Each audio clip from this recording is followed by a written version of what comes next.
She walked into the room expecting money. She found her dead husband alive.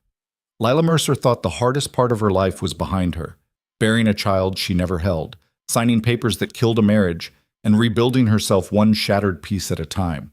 But when a mysterious benefactor summons her with an offer too generous to refuse, she discovers something far more dangerous than charity. The man she divorced didn't just disappear. He became a king, and he wants her back. Stay with me until the end.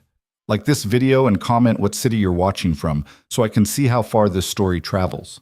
The courthouse smelled like floor polish and failure. Lila Mercer sat in the hallway outside Judge Brennan's chambers, her hands folded in her lap like she was praying, though she hadn't done that in years. The leather folder beside her contained the final dissolution papers, signatures dry, marriage dead. 4 years of paperwork to undo 8 years of promises. Mathematics didn't lie. Love did. She didn't cry. She'd run out of tears somewhere between the third miscarriage and the morning she woke up to find Adrian's side of the bed not just empty, but cold. Like he'd been gone for hours. Like he'd been planning his escape while she slept. "Miss Mercer?" The clerk's voice cut through the fluorescent hum. "Judge Brennan will see you now." Lila stood. Her knees popped. 34 years old, and her body already kept a ledger of every loss. She picked up the folder and walked into the office where her marriage would be officially pronounced dead. 10 minutes later, it was done. She walked out of the Richard J. Daley Center into a Chicago winter that had no mercy. February wind ripped down Clark Street like it had a personal vendetta. She pulled her coat tighter, a good coat, wool, bought on sale 3 years ago and worn thin at the cuffs now. She'd lost weight since Adrian left. Not the intentional kind. The kind that came from forgetting to eat because eating alone felt like another small defeat. Her phone buzzed. She ignored it. Probably her mother calling to ask if she was okay, which was code for, "Have you fallen apart yet?" Lila had learned to wear her survival like armor. She went to work. She paid her bills. She smiled when required. No one needed to know that some nights she still woke up reaching for a man who wasn't there, mourning a child who never was. She walked 4 blocks to the Red Line station, descended into the belly of the city, and let the train swallow her north toward Uptown. The car smelled like wet wool and someone's breakfast burrito. She sat between a kid with headphones leaking bass and an old woman whose shopping bags crowded the aisle. Anonymous. Invisible. Exactly how she preferred it. Her stop came. She climbed back into daylight, gray, flat, the kind of sky that made you forget the sun existed. The Lakeview Community Center sat wedged between a laundromat and a closed-down diner, its brick facade tagged with graffiti that almost looked artistic if you squinted. She'd worked here for 2 years, running a family counseling program on a budget held together with grant money and hope. Inside, the fluorescent lights buzzed. The smell of burned coffee greeted her. Marcus, the center's director, leaned against the reception desk, scrolling his phone. He looked up when she entered. "You good?" he asked. "Fine," she said. It was her default answer. Fine meant functional. Fine meant she wouldn't break down in the break room. "You got a visitor." She stopped. "What?" "Some guy, suit, waiting in your office." Marcus frowned. Said it was important, wouldn't give a name. Her stomach tightened. "How long?" 20 minutes. She walked down the narrow hallway, past the bulletin board cluttered with flyers for AA meetings and food pantry schedules, and stopped outside her office door. Through the frosted glass, she could see a silhouette, tall, still. She opened the door. The man stood with his back to her, looking at the framed degrees on her wall. Expensive suit, charcoal gray, tailored close, dark hair touched with silver at the temples. When he turned, his face was unfamiliar, but his eyes weren't. Sharp. Measuring. "Ms. Mercer," he said. Not a question. "Do I know you?" "No, but I know you." He gestured to the chair across from her desk. "May I?" She didn't sit. "You've got 2 minutes." He smiled, thin, professional. "My employer would like to make a donation to your center. Substantial, no strings." "Who's your employer?" "Someone who believes in the work you do here." "That's not an answer." "It's the only one I'm authorized to give." He reached into his jacket and pulled out an envelope, cream-colored heavy stock. He set it on her desk. Inside is an invitation to meet him, tomorrow evening. A car will pick you up at 7. I don't take meetings with anonymous donors. You will with this one. Why?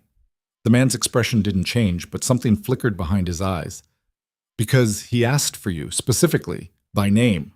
Her pulse kicked. He knew your maiden name was Brennan. He knew you worked here. He knew about your program for families in crisis. The man stepped toward the door, paused. He also knew you finalized your divorce this morning. The air left the room. How? Tomorrow, 7 p.m. He opened the door. Don't be late. He was gone before she could respond. Lila stared at the envelope. Her hands trembled as she picked it up. Inside was a single card, embossed with an address in gold coast and a handwritten note in ink so black it looked wet. Lila, I owe you an explanation, and much more. A.V. Adrian Vale. Her maiden name had been Brennan. She'd taken Adrian's name when they married. Adrian Mercer, not Vale. But the handwriting, she'd know it anywhere. The way he looped his capital letters, the slant of his script. She sat down hard. Adrian was alive, and he'd been watching her. That night, Lila didn't sleep. She sat at her kitchen table in the apartment she'd moved into after the divorce. A studio in Rogers Park with thin walls and a radiator that clanged like a prisoner rattling bars. She stared at the card until the words blurred. Adrian Mercer had been an accountant. Quiet. Methodical. The kind of man who color-coded his files and never missed a mortgage payment. They'd met at a coffee shop near her grad school. He'd been reading a Tom Clancy novel. She'd spilled her latte on his table. He'd smiled and said it was fine, as he'd already memorized the chapter. They married 2 years later in a small ceremony at a courthouse. Ironic, considering where she'd spent her morning. They honeymooned in Wisconsin. They bought a 2-bedroom bungalow in Jefferson Park with a backyard big enough for a swing set. Then the trying started.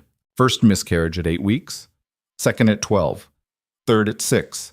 Each one a small death, each one carving a trench between them they didn't know how to cross. She'd wanted to talk. He'd wanted to move forward. She'd cried.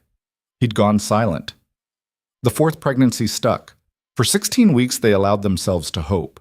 They painted the nursery yellow. They bought a crib. She read books about breastfeeding and sleep schedules. He built a bookshelf. At the anatomy scan, the heartbeat was gone. She delivered their daughter stillborn on a Tuesday in March. They named her Emma. She weighed 1 pound, 4 ounces. Lila held her for 2 hours. Adrian held her for 10 minutes, then left the room and didn't come back. He came home that night, but he was already gone. 3 months later, he moved out. 6 months after that, she filed for divorce. He didn't contest it, didn't show up to a single hearing. His lawyer handled everything. She thought he'd moved to another state, started over, maybe remarried. She never imagined he'd become someone who sent men in tailored suits to deliver cryptic invitations. The car arrived at 6:55. Lila stood on the curb in front of her building, wearing the only dress she owned that still fit, navy, knee-length, a relic from a job interview 2 years ago. The cold bit through her coat. She should have said no. She should have thrown the card away. But she needed to know. The car was black, sleek, the kind that cost more than her annual salary. The driver stepped out, young, clean-cut, earpiece visible. He opened the rear door without speaking. She got in. The interior smelled like leather and something expensive she couldn't name. The seats were heated. Soft jazz played low through hidden speakers.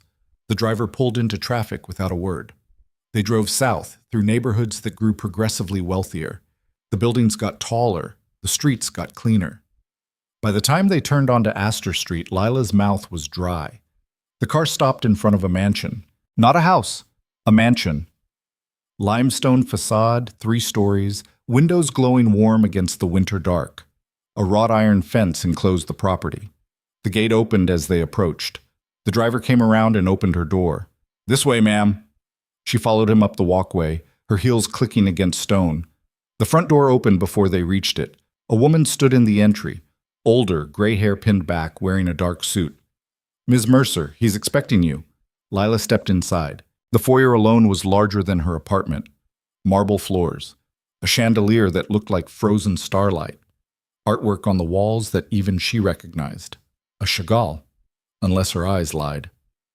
Follow me. They walked through hallways that turned and opened into rooms she barely registered. A library, a sitting room, something that might have been a ballroom. Finally, they stopped outside a set of double doors. The woman knocked once, then opened them. "Ms. Mercer," she announced, and stepped aside. Lila walked in. The room was a study, floor-to-ceiling bookshelves, a fireplace large enough to stand in, furniture that looked both antique and comfortable. A man stood by the fire, his back to her, hands clasped behind him. He turned. Her breath stopped. It was Adrian. And it wasn't. Same height, same build, though broader now, like he'd spent years in a gym. Same dark hair, though cut sharper. But his face? It had aged in a way that had nothing to do with years. Harder, leaner. A scar traced his left eyebrow, faint but visible. He wore a suit that probably cost more than her car. "Lila." His voice was the same, low, careful. She couldn't speak. He crossed the room slowly, stopping a few feet away, close enough that she could smell his cologne, different from what he used to wear. "Thank you for coming." "Who are you?" Her voice cracked. "Still Adrian, just not Mercer anymore." "Vale." "Yes." "Why?" "Because Mercer died the day I walked out on you." She flinched. He saw it. His jaw tightened. "I didn't bring you here to hurt you." "Then why?" "To give you what I should have given you years ago." He gestured to the chairs by the fire. "Sit, please." She didn't move. "How did you become this?" "This?" She gestured around them. "All of this. You were an accountant." "I still am, just a different kind of accounting." He poured 2 glasses of something amber from a decanter on the side table, offered her one. She didn't take it. He set it down. "After I left, I tried to disappear. New city, new name. Thought I could outrun it." "Run from what?" "Guilt. Grief. Myself." He sipped his drink. "Didn't work. I ended up in Detroit. Broke. Desperate. Started doing books for a man who owned a construction company. Except it wasn't construction, it was other things." "What things?" "The kind you don't ask about."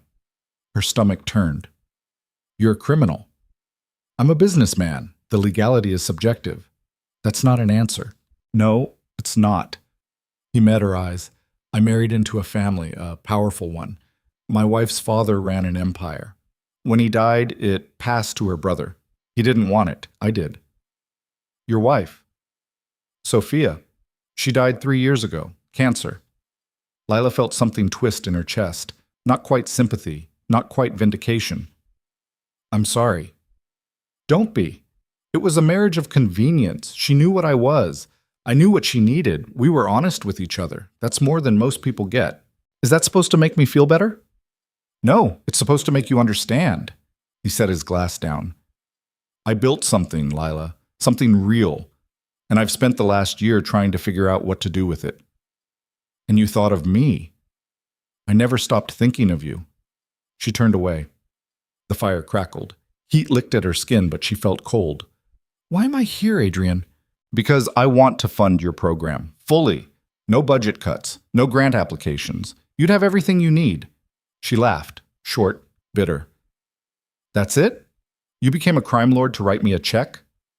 "I became a crime lord because I didn't know how else to survive. But yes, that's part of it." "What's the other part?" Silence. She turned back. He was watching her with an intensity that made her skin prickle. "I want you to see who I am now, not who I was." "Why?" "Because I need to know if the man I became is someone you could forgive." The word hung between them like a blade. "Forgive you?" Her voice rose. "You left me alone in a hospital room holding our dead daughter. You didn't come to her memorial. You didn't answer my calls. You filed for divorce through a lawyer and disappeared. And now you want forgiveness?" "No." His voice was quiet. "I want a chance to earn it." "You don't deserve one." "I know." She grabbed her purse. "I'm leaving." "Lila, don't." She headed for the door. "The money's already wired." She stopped. $500,000. In your center's account. Check your email." She spun. I didn't agree. You didn't have to. It's not conditional. He stepped closer. Use it. Don't use it. Give it back. I don't care. But it's there. Because you're doing the work I should have done. Helping people survive what I couldn't. Her hands shook. I don't want your money. It's not about what you want. It's about what those families need. Don't you dare. I'm not trying to manipulate you. I'm trying to do one good thing. His voice cracked. Let me do one good thing. She stared at him. This stranger wearing Adrian's face. This man with scars and expensive suits and blood money. I can't be part of this, she whispered. You're not. You're part of something better. He handed her a card different from yesterday's. Simple. White. A phone number written in his handwriting. If you want to understand, call me. If you don't, throw it away. But the money's yours either way. She took the card, hated herself for it. The car will take you home. She walked out without another word. The email was waiting when she got home. Transaction confirmed. $500,000 deposited into Lakeview Community Center operating account.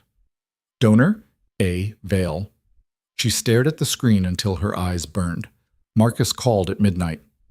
Lila, what the hell did you do? I don't know, she said. The board's losing their minds.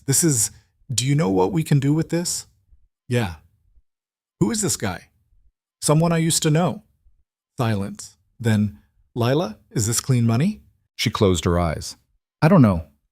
If it's not, I know. He sighed. Get some sleep. We'll talk tomorrow. She hung up.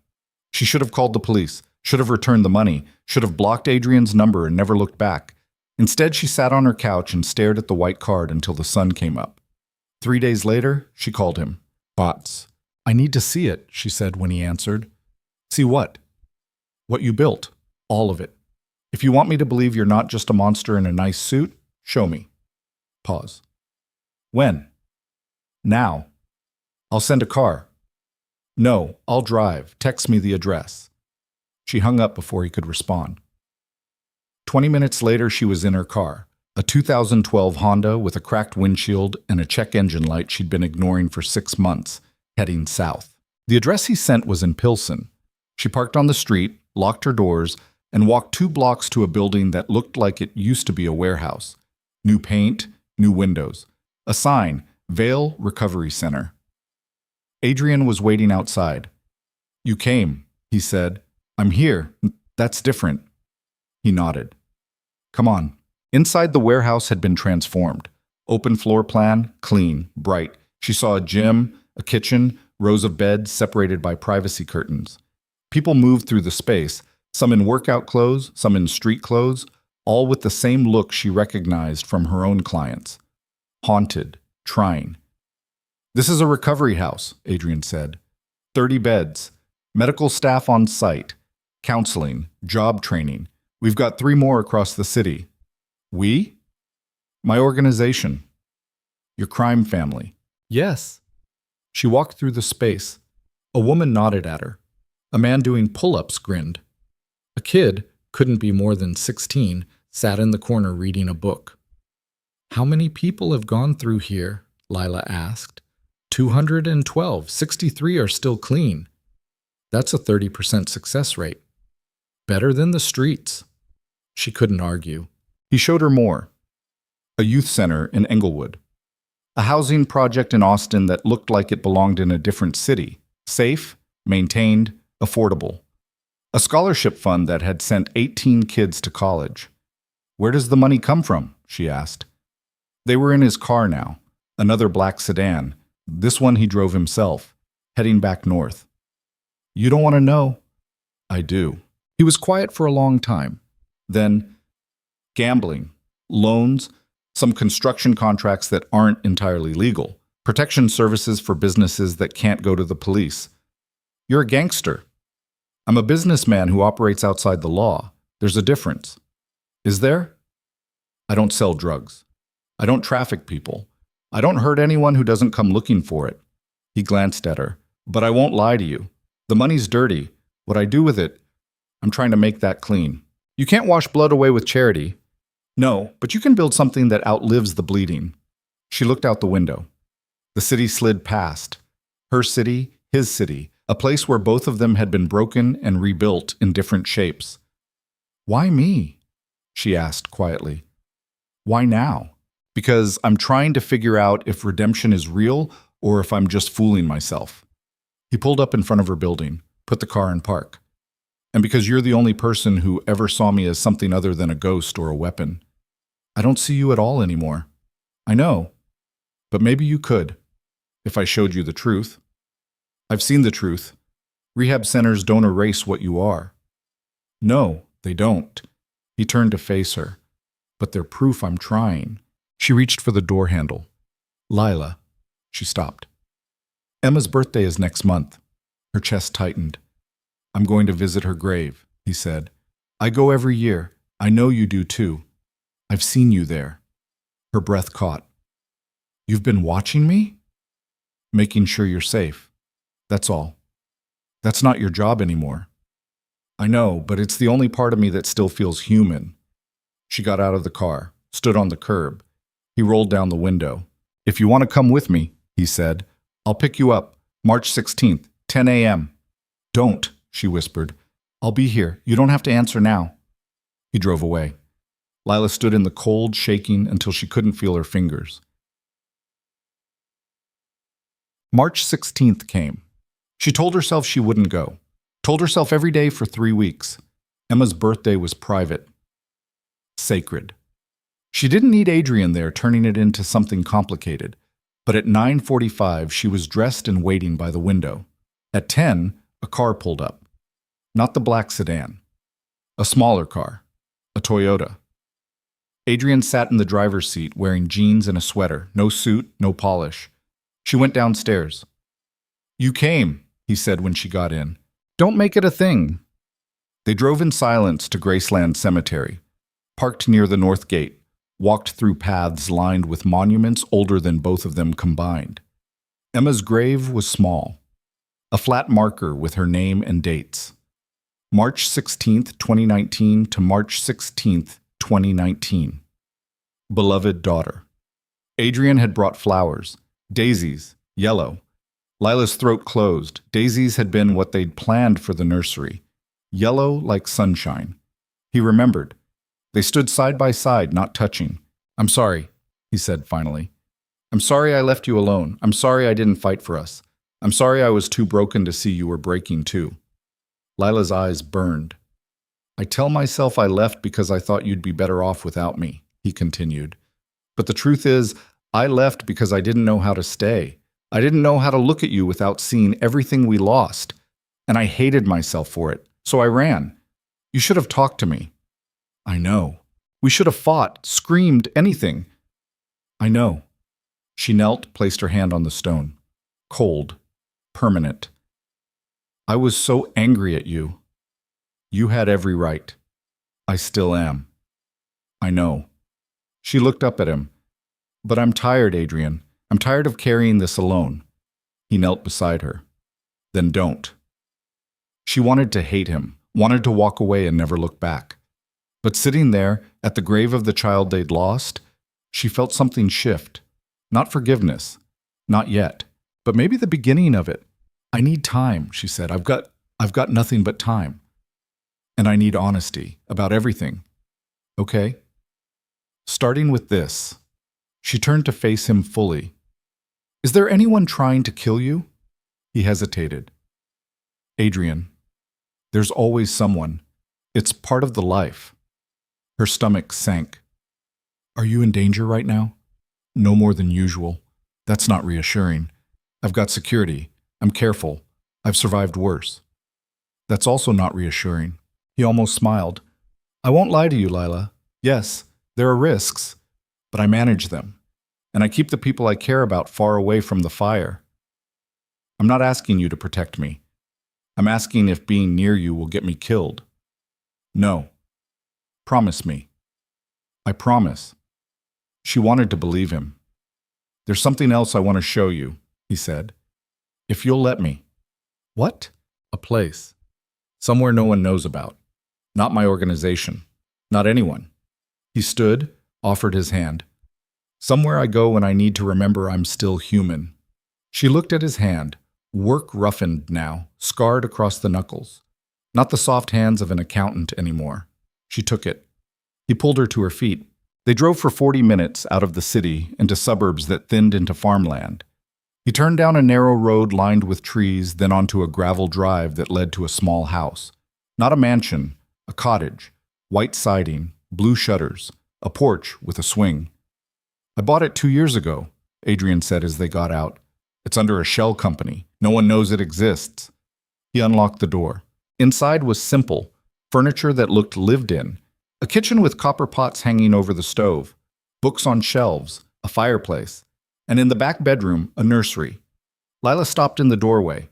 Yellow walls, a crib with a mobile of stars and moons, a bookshelf filled with children's books, a rocking chair. I couldn't let it go, Adrian said quietly behind her. I tried, but every time I closed my eyes, I saw what we'd planned, what we'd lost. So I built it, here, where no one could see me fall apart. She walked into the room, ran her fingers over the crib rail. It was real, solid, not a shrine, a promise that never got kept. I come here when it gets too loud, he said, when I need to remember why I'm trying to be better. She turned. He stood in the doorway, arms crossed, vulnerable in a way she'd never seen him before. This is who you are now? She asked. Part of me. Yeah. And the other part? Still a monster. Just one trying to build something that matters. She walked to him, stopped close enough to see the scar on his eyebrow, the silver in his hair, the lines around his eyes. I don't know if I can forgive you, she said. I don't expect you to. But I want to try. His breath caught. Not because you deserve it, she continued, because I need to know if we can be something other than ghosts. What does that mean? It means I'll stay, for now. I'll let you show me who you've become. But if I find out you're lying, about the danger, about the violence, about any of it, I'm gone. Understood. And if I stay, I'm not just some mistress hiding in your safe house. I'm part of it. I see everything, the good and the bad. Lila, those are my terms. He studied her for a long moment, then nodded. Okay. Okay? You want the truth? I'll give it to you. All of it. She didn't know if she believed him, didn't know if this was healing or self-destruction, but she was tired of being alone. Show me, she said. Over the next 2 months, he did. She went to meetings in the back rooms of restaurants where men with hard eyes discussed territory and tribute. She saw money change hands, cash in duffel bags, wire transfers with coded memos. She met his lieutenants, Marcus Delgado, sharp and suspicious, Tommy Chen, quiet and lethal, Sophia's brother Dante, who looked at Adrian like he couldn't decide whether to hug him or shoot him. She saw the violence, too, not directly. Adrian kept her away from that, but she saw the aftermath. A man with a broken jaw who'd tried to skim from a protection payment. A warehouse torched after a rival tried to move product through Adrian's territory. Bodies that didn't make the news, but everyone knew about anyway. This is what you do, she said one night. They were at the cottage. She'd started spending weekends there. Easier than pretending her apartment was home. This is what I manage, he corrected. I don't pull triggers anymore. I delegate. That's not better. No, but it's honest. She poured herself a glass of wine. Do you regret it? Any of it? Which part? Becoming this. He was quiet. Then, I regret losing you. Everything else. It kept me alive when I wanted to die. So no, I don't regret it, but I'm trying to evolve past it. How? By making sure the next generation doesn't have to choose between survival and morality. He gestured to a folder on the table. Look. She opened it. Business plans, legal contracts, construction permits for affordable housing, partnership agreements with community organizations. I'm going legitimate, he said. Slowly, carefully, but it's happening. Another 5 years, everything I control will be clean. And the men who work for you, the ones who've built their lives on the dirty money, I'm offering them options. Legitimate jobs, pensions, a way out. And if they don't want out, then they're not my problem anymore. She closed the folder. You're really doing this. I told you, I'm trying. She looked at him. This man who'd been her husband, her ghost, her enemy, her... What? She didn't have a word for it yet. I'm starting to believe you, she said. He smiled. Not the polished smile he wore in meetings. Something real. Good. That night, after too much wine and too many confessions, they ended up in the living room with the fireplace going and old records playing on a turntable Adrian had restored. You hate Sinatra, she said. You love him. That's enough. She laughed. It felt strange. Good. He stood, offered his hand. Dance with me. Adrian, just once, like we used to. She took his hand. They swayed in the firelight, not quite in rhythm, not quite strangers. His hand on her waist felt familiar and foreign all at once. She rested her head against his shoulder and let herself remember when they were young and stupid and thought love was enough. I miss her, she whispered. Me too. I miss us. His arms tightened. We're still here. Are we? He pulled back just enough to look at her. I don't know what we are, but I know I'm not letting go again. She should have pulled away. Should have kept the distance that kept her safe. Instead, she kissed him. It wasn't soft. Wasn't sweet. It was 4 years of anger and grief and need crashing together like a storm finally breaking, his hands in her hair, her fingers digging into his shoulders, desperation disguised as desire. When they broke apart, they were both breathing hard. Lila, don't. Don't make this more than it is. What is it? I don't know, but I need it right now. I need to feel something other than empty. He searched her face. Are you sure? No, but I'm doing it anyway. They barely made it to the bedroom. Afterward, lying in tangled sheets with his heartbeat under her ear, she felt something crack open inside her. Not healing, not yet, but maybe the beginning of it. I can't promise you forever, she said into the dark. I'm not asking for forever, just tomorrow. What if tomorrow breaks us again? Then we'll figure it out, together, this time. She wanted to believe that. She almost did. But in the back of her mind, a voice whispered that nothing built on blood and secrets ever stood for long. She fell asleep anyway, too tired to listen. The betrayal came on a Thursday. Lila was at the center when Marcus pulled her into his office. We need to talk. What's wrong? He handed her a newspaper, folded to page 6. A headline, Federal Investigation into Vail Enterprises Alleges Racketeering, Money Laundering. Her vision tunneled. Tell me it's not true, Marcus said. Tell me that money didn't come from this. She couldn't. Jesus, Lila. He told me he was going legitimate, and you believed him. Marcus's voice rose.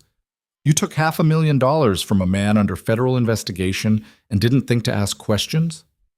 He showed me his businesses. They're real. Built on what? Where do you think the seed money came from? She didn't have an answer. The board's meeting tonight, Marcus said. Emergency session. They're going to vote on returning the donation. We can't. We've already spent... I know, which means we're in deep. And if the feds come sniffing around, we're done. The center's done. Everything we've built. She felt the walls closing in. I'm sorry, she whispered. Sorry doesn't fix this. He rubbed his face. I like you, Lila. You do good work. But you brought a bomb into this building, and I don't know how to defuse it. She left before he could say more. Outside, her phone rang. Adrian. She almost didn't answer. Have you seen the news? He asked. Yes. I'm handling it. How? The FBI doesn't just go away because you ask nicely. I've got lawyers, good ones. This is a fishing expedition. They've got nothing solid. They've got enough to investigate. Lila, listen to me. No. You listen. That money you gave me, it might cost me my job, my reputation, everything I've built. I'll fix this. You can't fix this, her voice cracked. You can't just throw money at every problem and make it disappear. Real life doesn't work that way. I know. Do you? Because from where I'm standing, you're still the same man who ran away when things got hard. You just have better suits now. Silence. That's not fair, he said quietly. Fair? You want to talk about fair? She laughed bitterly. I trusted you. Again. And you lied. I didn't lie. You said you were going clean, but you're still dirty enough that the FBI wants your head. That's a lie of omission, and you know it. Lila. She hung up. Her hands shook so hard she dropped the phone. That night, the board voted. 7-3. Return the donation. Cut ties with Avail and any associated entities. Lila abstained. She drove to the cottage. Didn't call ahead. Didn't care if he was there. He was. Get out, she said when he opened the door. Lila, I said get out. This is over. We're over. Whatever the hell this was. Let me explain. Explain what? That you're under federal investigation? That everything you told me about going legitimate was bullshit? It's not bullshit. The investigation is targeting old business, stuff from years ago. I'm not actively. I don't care. She shoved him. He didn't move. I don't care about your excuses. I care that you made me complicit. That you used me. I never used you. Then what do you call this? You show up out of nowhere, throw money around, show me just enough truth to make me believe you've changed. And then this? She gestured wildly. You're still a criminal, Adrian. You're just better at hiding it now. I'm trying, Chob. Trying isn't enough. Tears burned her eyes. Trying doesn't protect me. Trying doesn't save my job. Trying doesn't make you clean. He stepped toward her. She stepped back. Don't, she warned. I love you. The words hit like a fist. What? I love you. I never stopped, and I know I don't deserve you. I know I'm still broken and dangerous and probably going to hell, but I love you, and I'm trying to be someone worthy of that. She shook her head. Love isn't enough. We proved that already. Then what is? I don't know, but it's not this. She wiped her eyes. I'm done, Adrian. I can't do this anymore. I can't keep hoping you'll be someone you're not. I'm not asking you to hope. I'm asking you to wait. Let me fix this. Let me prove. No. Her voice broke. No more proving. No more chances. I'm out. She turned to leave. He grabbed her arm, not hard, just enough to stop her. Please. She looked back, saw the man who'd held their daughter for 10 minutes and ran, saw the man who'd built an empire from grief, saw the stranger who'd somehow become familiar again. Let me go, she whispered. He did. She walked out, got in her car, drove back to the city with tears streaming down her face and the radio off because she couldn't stand the noise. When she got home, she found an envelope slipped under her door. Inside, a check from Adrian's lawyer, made out to Lakeview Community Center for $500,000. A note attached in Adrian's handwriting. This is clean money, my personal account. Not the business, not the empire, just me. Do with it what you need. No strings, no contact. I'm sorry. She sat on her floor and cried until she couldn't breathe. The next morning, she deposited the check. The board accepted it, quietly, gratefully. Lila didn't tell them where it came from. She threw away Adrian's number, deleted his emails, avoided the cottage. For 3 weeks, she rebuilt her walls. Then the bomb went off. Massive. The explosion happened at one of Adrian's recovery centers. Lila heard about it on the news. She was at the center, running a session with a family whose father had just been released from prison. The TV in the waiting room was on. Breaking news, fire trucks, smoke. Vail Recovery Center destroyed in suspected arson. 3 dead. Dozens injured. Her coffee cup slipped from her hand. Marcus appeared in the doorway. Lila! She was already running. She drove to Pilsen with her hand shaking so hard she could barely hold the wheel. Police had the block cordoned off. She parked illegally and ran to the barriers. The building was gone. Just rubble and smoke and firefighters pouring water on embers that refused to die. Ma'am, you need to step back. I know someone inside, she said. It wasn't quite a lie. Are you family? Yes. The officer's expression softened. Survivors are at Stroger. Check with them. She ran back to her car. Stroger Hospital's ER was chaos. She pushed through, asking anyone in scrubs if they'd seen Adrian Vail. Are you family? A nurse asked. Wife, Lila said. The lie came easy. Waiting room, 3rd floor. She took the stairs 2 at a time. The waiting room was full of men in suits with hard faces and women crying into phones. She recognized Dante, Sophia's brother. He saw her and stood. Is he alive? She asked. Yeah, banged up, but alive. Relief hit like a wave. What happened? Bombing. Pro job. We're still figuring out who. Were you there? No, he was. Visiting clients. If he'd been in his office, he didn't finish. Didn't need to. Can I see him? Dante hesitated. He told me you two were done. We are. But I need to see him. Something in her voice must have convinced him. He nodded. Room 312, but he's sedated, might not wake up for a while. She found the room, pushed the door open. Adrian lay in the hospital bed, bandages wrapped around his ribs, an IV in his arm, bruises blooming across his face, but alive, breathing. She sat in the chair beside him and cried, not because she'd forgiven him, not because she wanted him back, but because the thought of him dying had split her open all over again. She stayed until the sun set. When visiting hours ended, Dante appeared in the doorway. You should go home, he said. I know. He'll be okay. Adrian's got 9 lives. How many has he used? Dante smiled, grim. Too many. She stood, looked back at Adrian one more time. Tell him I was here, she said. You can tell him yourself, when he wakes up. No, I can't.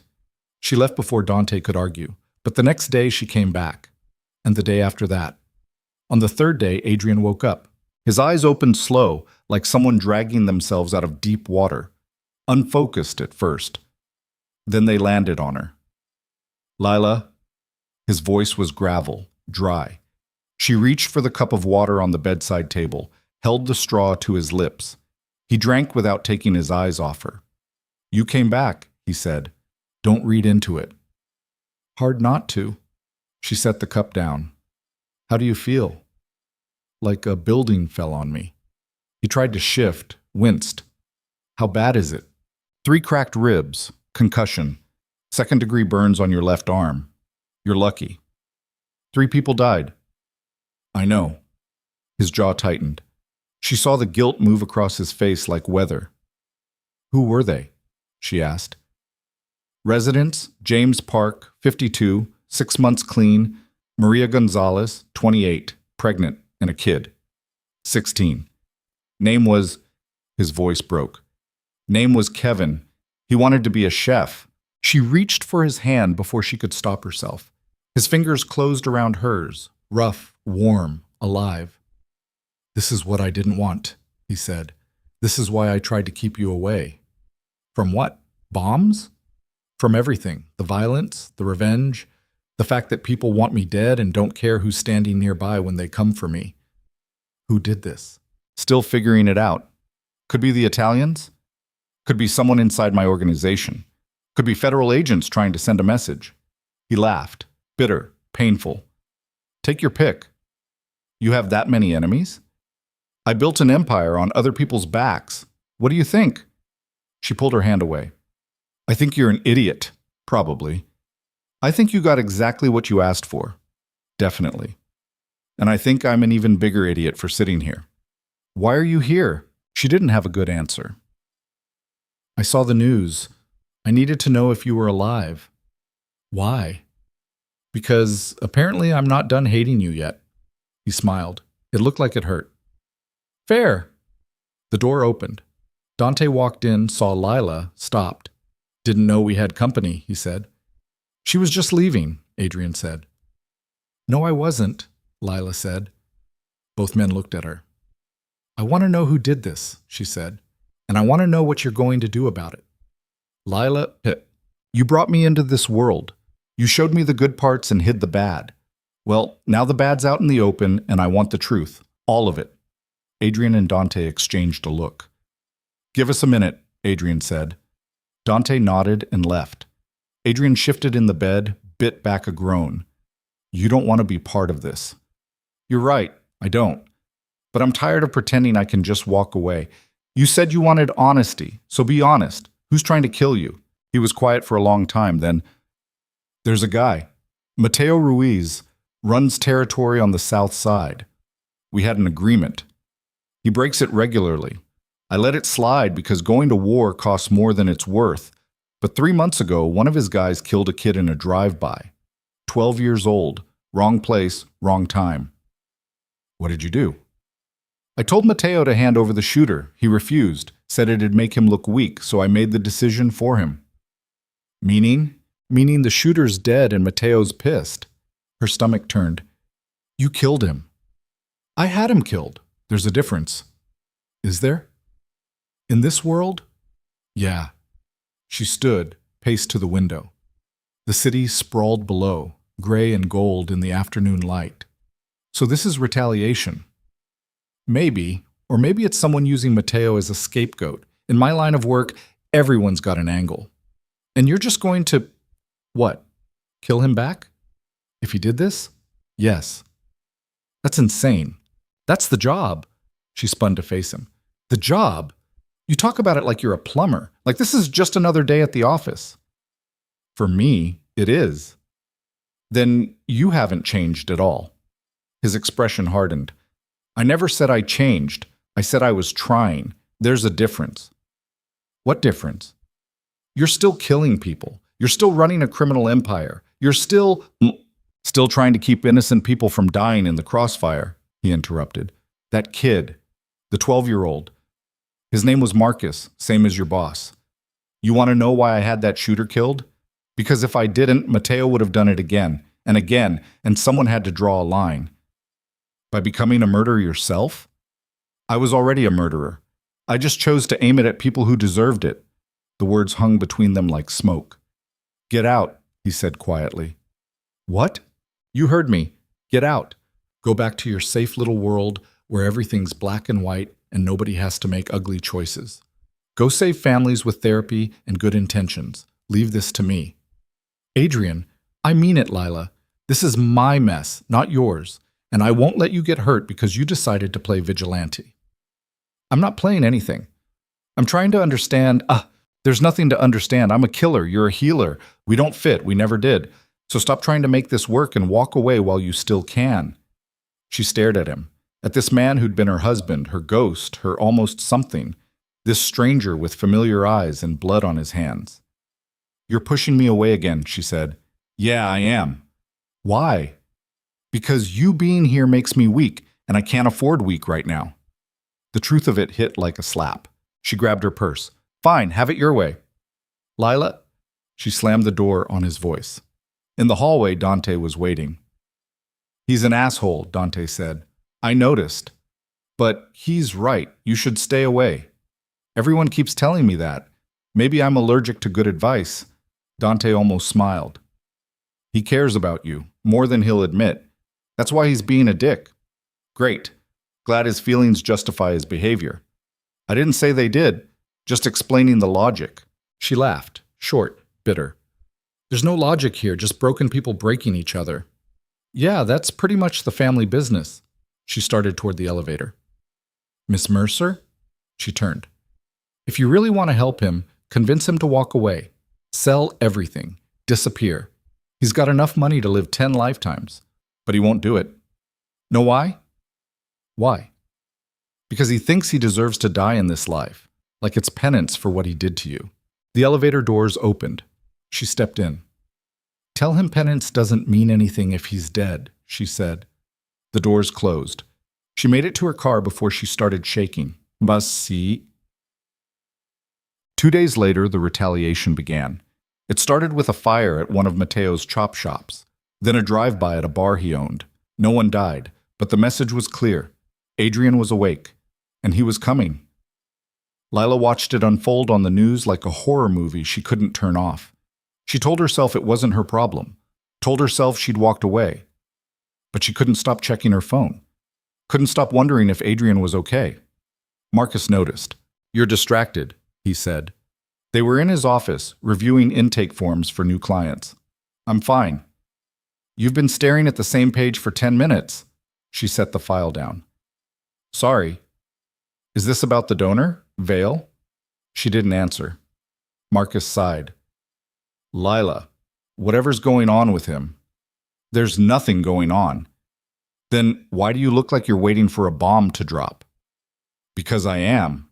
He leaned back in his chair. You want to talk about it? No. You want time off? No. Then what do you want? I want to stop caring about someone who's determined to destroy himself. Yeah, good luck with that. She almost laughed. Her phone buzzed. Unknown number. She almost didn't answer. Hello? Miss Mercer?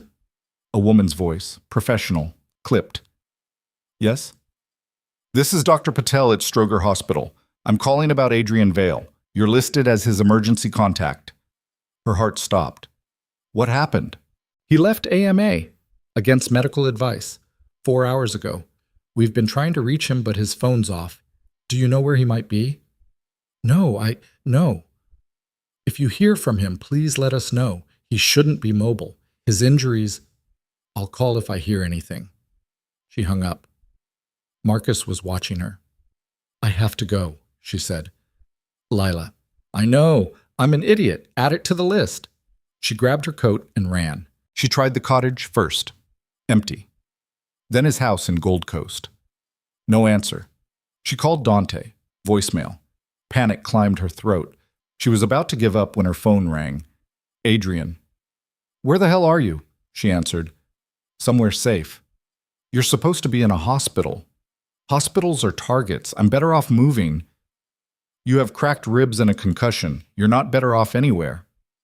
Lila, tell me where you are. Why? Because you're an idiot and someone needs to make sure you don't die. Silence. Then, the cottage. I was just there. You weren't. I'm here now. Just got in. She was already in her car. Stay there. Don't move. Don't do anything stupid. Can't promise that. Adrian. He hung up. She made the drive in 30 minutes. His car was in the driveway. The Toyota, not the sedan. She parked behind it and ran to the door. It was unlocked. She found him in the kitchen, sitting at the table with a bottle of whiskey and a gun. What the hell is this? She said. Insurance. Put the gun away. It's not loaded. I don't care. Put it away. He slid it across the table. She grabbed it, checked the chamber. He was right, empty, and set it on the counter. You look like hell, she said. Feel like it too. He did, pale, sweating. The bandages around his ribs were spotted with blood. You're bleeding. It's fine. It's not fine. You need a hospital. I need to end this. And what? The war. Before more people die. She sat across from him. How? I'm meeting Matteo tomorrow night. Neutral ground. We're going to settle this. Settle it how? However it needs to be settled. That's not an answer. It's the only one I've got.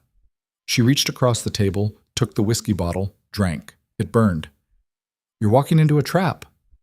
Probably. And you're going anyway. Yeah. Why? But because if I don't, this doesn't end. He'll keep hitting my people. I'll keep hitting his. Eventually someone innocent gets caught in the middle again. I won't let that happen. So you're sacrificing yourself. I'm doing what I should have done from the start, facing it head on. She wanted to scream, wanted to shake him, wanted to drag him back to the hospital and chain him to the bed. Instead, she said, I'm coming with you. Absolutely not. You don't get a vote.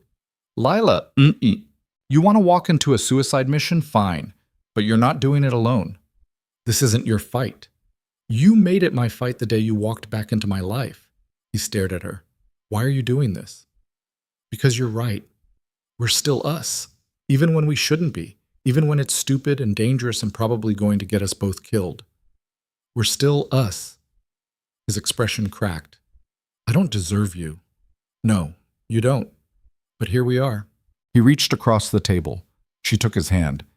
If you come, he said quietly, you stay in the car. You don't get out, no matter what happens. Okay. I mean it. I know. And if things go bad, they won't. If they do, you drive away. You don't look back. You don't try to save me. You just go. Adrian, promise me. She looked at him, at the fear in his eyes, the love, the resignation. I promise, she lied. 8. The meeting was set for midnight at a warehouse on the river. Abandoned, neutral, the kind of place where bodies turned up and no one asked questions. Adrian spent the day making arrangements. Lila watched him move through the cottage like a man preparing for his own funeral. Calls to Dante, instructions for his lawyers, letters sealed in envelopes she wasn't allowed to read. "You're acting like you're not coming back," she said. "I might not." "Then don't go." "I have to." "Why?" "But, Because this is who I am. This is what I built. And I won't let anyone else clean up my mess." She wanted to argue, wanted to beg. But she'd learned long ago that Adrian made decisions like closing doors. Final. Absolute. At 11, they got in his car. He drove. She sat beside him, hands folded in her lap to keep them from shaking. "You're scared," he said. "Terrified." "Good. Fear keeps you sharp." "I don't want to be sharp. I want to be home." "Then why are you here?" "Because you're an idiot, and I love you." The words were out before she could stop them. Adrian's hands tightened on the wheel. "Say that again," he said. "No?" "Lila, I'm angry at myself for saying it the first time. I'm not repeating it. You love me. Apparently my self-preservation instincts are broken." He almost smiled. "Mine too." They drove in silence through streets that grew darker, emptier. The river appeared like a black ribbon cutting through the city. Adrian turned down a service road, followed it to a chain-link fence with a gate hanging open. The warehouse loomed ahead, concrete, windows like dead eyes. 3 cars were already there. "That's more than we agreed on," Adrian said. Is that bad?" "It's not good." He parked 50 yards back, engine running. "Stay here," he said. "Adrian, I mean it, door locked, engine on. If shooting starts, you drive, understand?" She nodded. He leaned over, kissed her. Hard, desperate, like a man drowning. "I love you too," he said against her mouth. "I never stopped." Then he got out. She watched him walk toward the warehouse, alone, unarmed, or at least visibly unarmed. She knew he had a gun tucked at his back, knew he had a knife strapped to his ankle, knew it probably wouldn't be enough. 4 men emerged from the warehouse. She recognized Matteo from photos Adrian had shown her, short, broad, a scar running from his eye to his jaw. The others were muscle, big, armed. Adrian stopped 10 feet away. They talked. She couldn't hear the words, but she could see the body language. Tense, aggressive. Matteo gestured. Adrian shook his head. Then Matteo pulled a gun. Lila's heart stopped. Adrian raised his hands, slowly. Matteo was yelling now. The other men closed in. She should drive away, should keep her promise. Instead, she opened the door.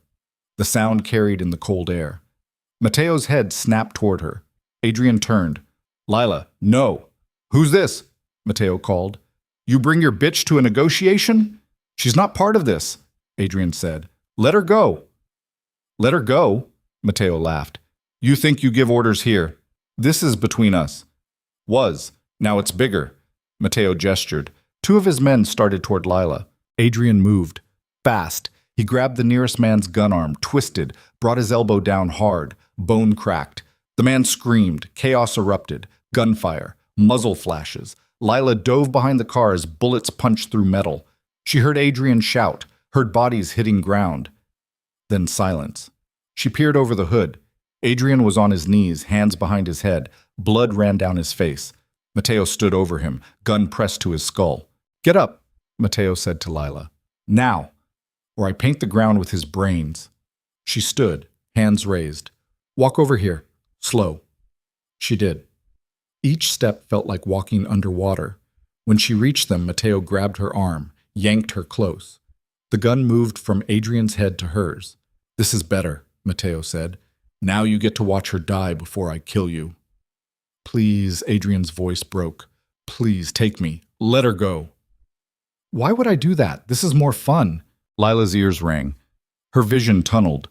She could feel the gun's muzzle against her temple. Cold, hard, final. "I'm sorry," Adrian whispered. "I'm so sorry." She looked at him. At the man she'd loved, lost, found again.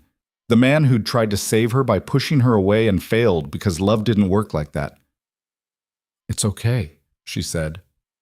Matteo's finger tightened on the trigger. Then headlights flooded the scene. Cars, 3 of them, roared through the gate. Doors flew open. Men poured out. Dante's voice. Drop it! Matteo hesitated. That was all Adrian needed. He surged upward, drove his shoulder into Matteo's gut. The gun went off. Lila felt the bullet pass so close it displaced air against her cheek. Then Adrian had Matteo on the ground, fists driving into his face again and again and again until Dante pulled him off. "He's done," Dante said. "He's done, Adrian. Stop." Adrian stumbled back, chest heaving. His knuckles were split. Blood, his and Matteo's, covered his hands. Lila ran to him. He caught her, held her so tight she couldn't breathe. "You promised," he said into her hair. "You promised you'd stay in the car. I lied. You could have died. So could you." He pulled back, cupped her face. "Are you hurt?" "No. Are you?" "I'll live." Around them, Dante's men were securing Matteo and his crew. Zip ties, guns collected. Someone was calling it in. Not to the police. To whoever cleaned up messes like this. "What happens now?" Lila asked. "Now?" Adrian looked at Matteo. Unconscious, bleeding, finished. "Now we end this. For good." "How?" He didn't answer. Didn't need to. Dante approached. "We need to move. Police will be here soon." "Go," Adrian said. "I'll handle it." "Adrian, I said go. Take her. Keep her safe." "No," Lila said. "I'm not leaving you.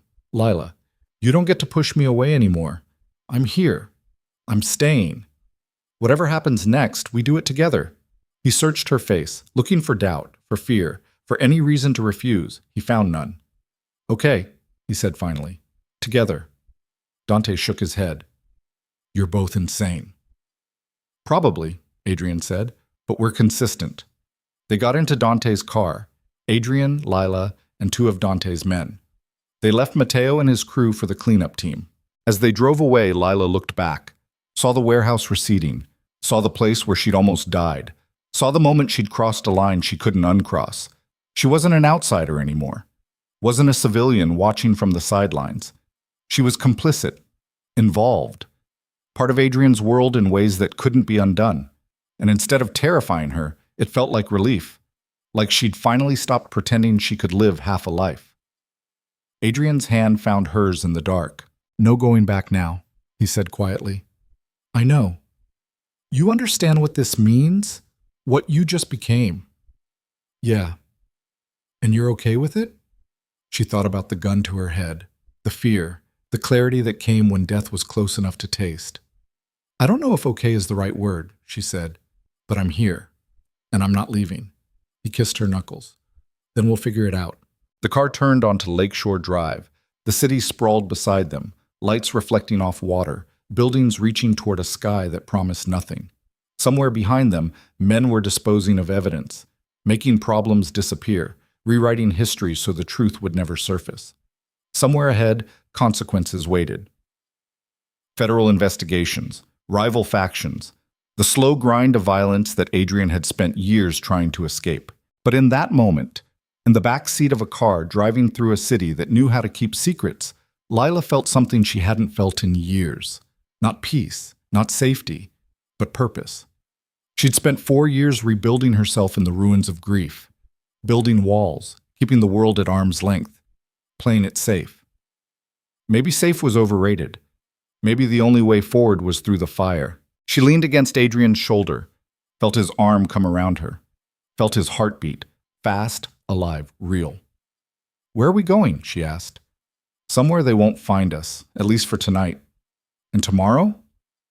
"Tomorrow we deal with the fallout. Which will be? Bad. Matteo's organization won't let this slide. The feds will probably accelerate their investigation.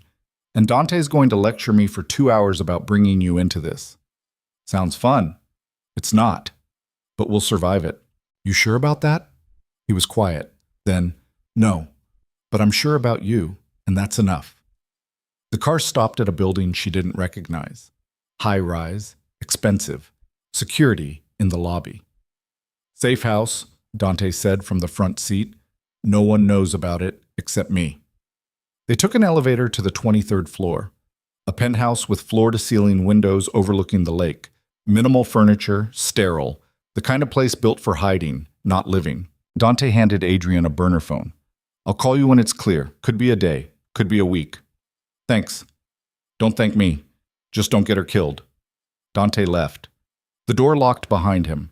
Lila and Adrian stood in the empty apartment, alone for the first time since the warehouse. You're bleeding again, she said. He looked down. The bandages around his ribs were soaked through. Yeah. Bathroom. Now. She found a first aid kit under the sink, stocked like a field hospital. Bandages, antiseptic, sutures, painkillers.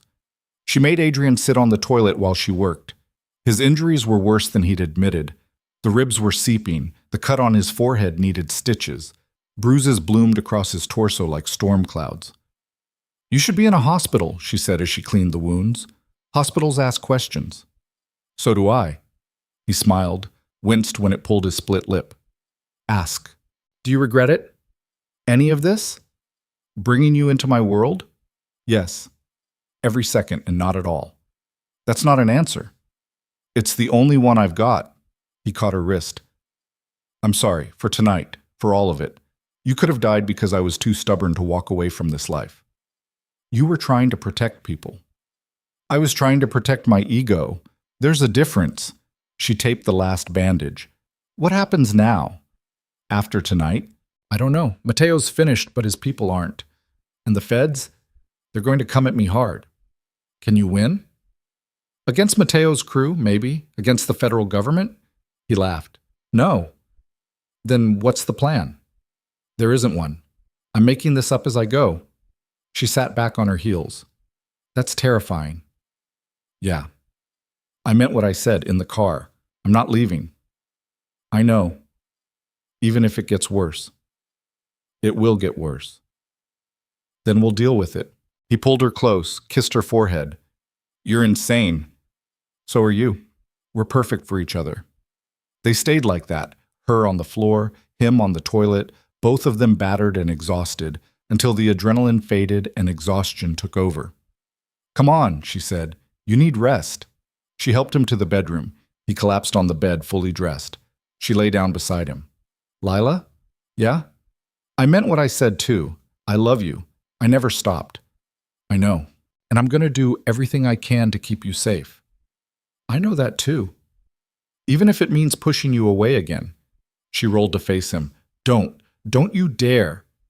If it keeps you alive, I don't want to be kept alive at arm's length. I want to live. With you. In whatever mess this turns into. You don't know what you're asking for. Yes, I do. I'm asking for the truth, all of it. The blood and the violence and the danger. I'm asking to stop being protected and start being trusted. He stared at her. Then, okay. Okay? You want in? You're in. No more walls, no more secrets. Promise? Promise. She kissed him. Tasted blood and whiskey and something that felt like hope. They fell asleep tangled together, two broken people trying to build something whole from the wreckage. Outside, the city hummed. Police sirens wailed in the distance. Somewhere, Mateo's organization was planning revenge. Somewhere, federal agents were building their case. But in that moment, in a safe house overlooking a dark lake, Lila Mercer stopped running from her past and stepped fully into a future she couldn't predict. She'd crossed the point of no return, and she wasn't looking back. Eek. Morning came too soon. Lila woke to Adrian already up, on the phone, pacing by the windows. His voice was low, clipped. She caught fragments. How many? When? Dante. I don't care what it costs. She sat up. Her whole body ached. Stress, fear, the crash after adrenaline. Adrian ended the call, turned. You're awake. What's wrong? Mateo's second-in-command hit 3 of our locations overnight, burned 1, shot up another. The third, they took hostages. Her blood went cold. Hostages? Staff at one of the recovery centers. 5 people. They're demanding I surrender control of my territory and turn myself over to them. You can't. I won't. But I need to get them out. How? Working on it. He came to the bed, sat beside her. I need you to stay here. Adrian, please, just for today, let me handle this. Then we'll figure out next steps. She wanted to argue, wanted to insist on coming with him, but the exhaustion in his eyes stopped her. "Okay," she said, "but you call me. Every hour, or I'm coming to find you. Deal." He kissed her, quick, hard, and left. She spent the day pacing. The apartment felt like a cage. She tried to watch TV, tried to read, tried to sleep. Nothing worked. Adrian called every hour, like promised. Each time his voice was tighter, more strained. On the 5th call, he said, "I'm going in." "Going in where?" "The building where they're holding the hostages. Dante's got a plan. It's risky, but it's all we've got." "Let me help." "No." "Adrian, I can't lose you. Not again. Not like this." His voice cracked.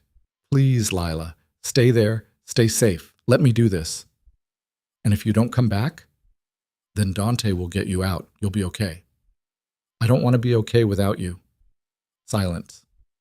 Then, "I love you." The line went dead. She stared at the phone. Stay safe. Stay here. Let him handle it. She'd promised, but promises made under duress didn't count. She grabbed her coat, found the keys to a car in the kitchen drawer, Dante must have left them, and headed for the door. She was done watching from the sidelines. If Adrian was walking into hell, she was walking in with him, even if it killed them both. The address Dante had given Adrian was in Bridgeport, a neighborhood where questions didn't get asked and sirens were white noise. Lila drove with her hands white-knuckled on the wheel, following the GPS on the burner phone she'd found in the apartment. 20 minutes. She could make it in 20 minutes if traffic cooperated. Traffic didn't cooperate. By the time she pulled onto the street, she was 37 minutes behind Adrian. The building was obvious. An old meatpacking plant, windows dark, cars clustered around the loading dock like scavengers around a carcass. She parked a block away, killed the engine, and sat in the silence trying to figure out what the hell she thought she was doing. She had no weapon, no plan, no backup. Just a bone-deep certainty that if Adrian died today, she'd spend the rest of her life wishing she'd been there. She got out of the car. The air smelled like rust and river water. Her breath came out in clouds. She walked toward the building, keeping to the shadows, her heart hammering so hard she thought it might crack a rib. A man stood by the loading dock entrance, smoking. One of Mateo's crew. She recognized the tattoos from photos Adrian had shown her. He hadn't seen her yet. She should turn back. Should call Dante. Should do literally anything except what she was about to do. Instead, she stepped into the light. "Hey." The man's head snapped up. His hand went to his waistband. "I'm looking for Adrian Vale," she said. Her voice didn't shake. Small miracle. The man's eyes narrowed. "Who the fuck are you?" "Someone he cares about, which means I'm leverage. So either shoot me or take me to whoever's in charge." He stared at her like she'd grown a second head. Then he pulled his phone, made a call, spoke in rapid Spanish, hung up. "Inside," he said. "Hands where I can see them." She raised her hands. He patted her down, quick, professional, then grabbed her arm and shoved her toward the door. The interior of the plant was a maze of rusted machinery and dangling chains. Emergency lights cast everything in sickly yellow. She heard voices ahead, echoing off concrete. They emerged into a wide-open space that must have been the main floor, and there, in the center, was Adrian. He was on his knees, hands zip-tied behind his back, blood running from his nose. Dante was beside him, in the same position. 3 other men, Adrian's crew, she assumed, were lined up against the wall, similarly bound. And standing over them, gun in hand, was someone she recognized. Tommy Chen, Adrian's lieutenant. The quiet one, the one Adrian had trusted. Her stomach dropped. Tommy saw her. His expression didn't change. "Miss Mercer," he said. "Didn't expect to see you here." Adrian's head jerked up. When he saw her, the blood drained from his face. "Lila, no. Shut up," Tommy said. He gestured to the man who'd brought her in. "Tie her up. Put her with the others." "Wait," Lila said. "What's happening? Tommy, what? "What's happening is I'm taking what should have been mine from the start." Tommy walked toward her. Up close, she could see the coldness in his eyes. No warmth, no humanity. Adrian's been weak, soft, building rec centers and scholarship funds like he's running a charity instead of an empire. I've been cleaning up his messes for 3 years. Time for new management. "You're the one who set the bomb," Adrian said. His voice was flat, Dead. The bomb, the hostages, Mateo's retaliation, all me. Tommy smiled. Mateo was easy. Told him you killed his guy, helped him plan the warehouse attack, told him where you'd be. He did the heavy lifting. All I had to do was wait for you to walk into my trap. Dante spat blood. You piece of shit, says the man tied up on the floor. Tommy turned back to Adrian. You were supposed to die at the warehouse, but you got lucky, so I adapted. Used Mateo's crew to hit your locations, take hostages, force you to come here. And here you are. The hostages, Lila said. Where are they? Safe. For now. They were bait, but they served their purpose. Adrian's jaw tightened. Let them go. Let all of them go. This is between us. No, this is a coup. And coups require witnesses. They need to see you fall, need to understand that loyalty to you is a death sentence. Tommy gestured to the men against the wall, starting with them. He raised his gun. Wait, Lila shouted. Tommy paused. You need leverage, right? Someone to keep Adrian in line? I don't need leverage. I'm going to kill him. Then you're an idiot. The words came out before she could stop them. You kill him, Dante takes over, or one of the others, and they'll hunt you down. But if you keep him alive, use him as a figurehead, you control the organization without the blowback. Tommy studied her. You're smarter than I thought. I've been around long enough to know how this works. And what do you get out of this? He stays alive. That's all I want. Lila, don't, Adrian started. Shut up, she said. To Tommy, I'll make sure he cooperates. Keep him docile. You get the empire. I get him breathing. Everyone wins. Tommy lowered the gun. Interesting. Don't listen to her, Dante said. She's stalling. Maybe. But she's right about one thing. Killing Adrian creates problems. Controlling him solves them. Tommy walked a slow circle around Adrian. You'd really play house with me in charge? Be my little insurance policy? If it keeps him alive? Yes. Adrian's head dropped. She could see his shoulders shaking, rage or grief she couldn't tell. Tommy stopped in front of her. You love him that much? Yes. Even knowing what he is? Especially knowing what he is. Tommy laughed. You're either the most loyal woman alive or the dumbest, maybe both. He gestured to the man holding her. Untie her hands. But if she moves wrong, shoot her in the leg. Her hands were freed. She rubbed her wrists, mind racing. She'd bought time. Now she needed a plan. Tommy pulled a phone from his pocket, tossed it to her. Call the board. Tell them Adrian's stepping down. Effective immediately. I'm taking over. Anyone who has a problem with it can join him on the floor.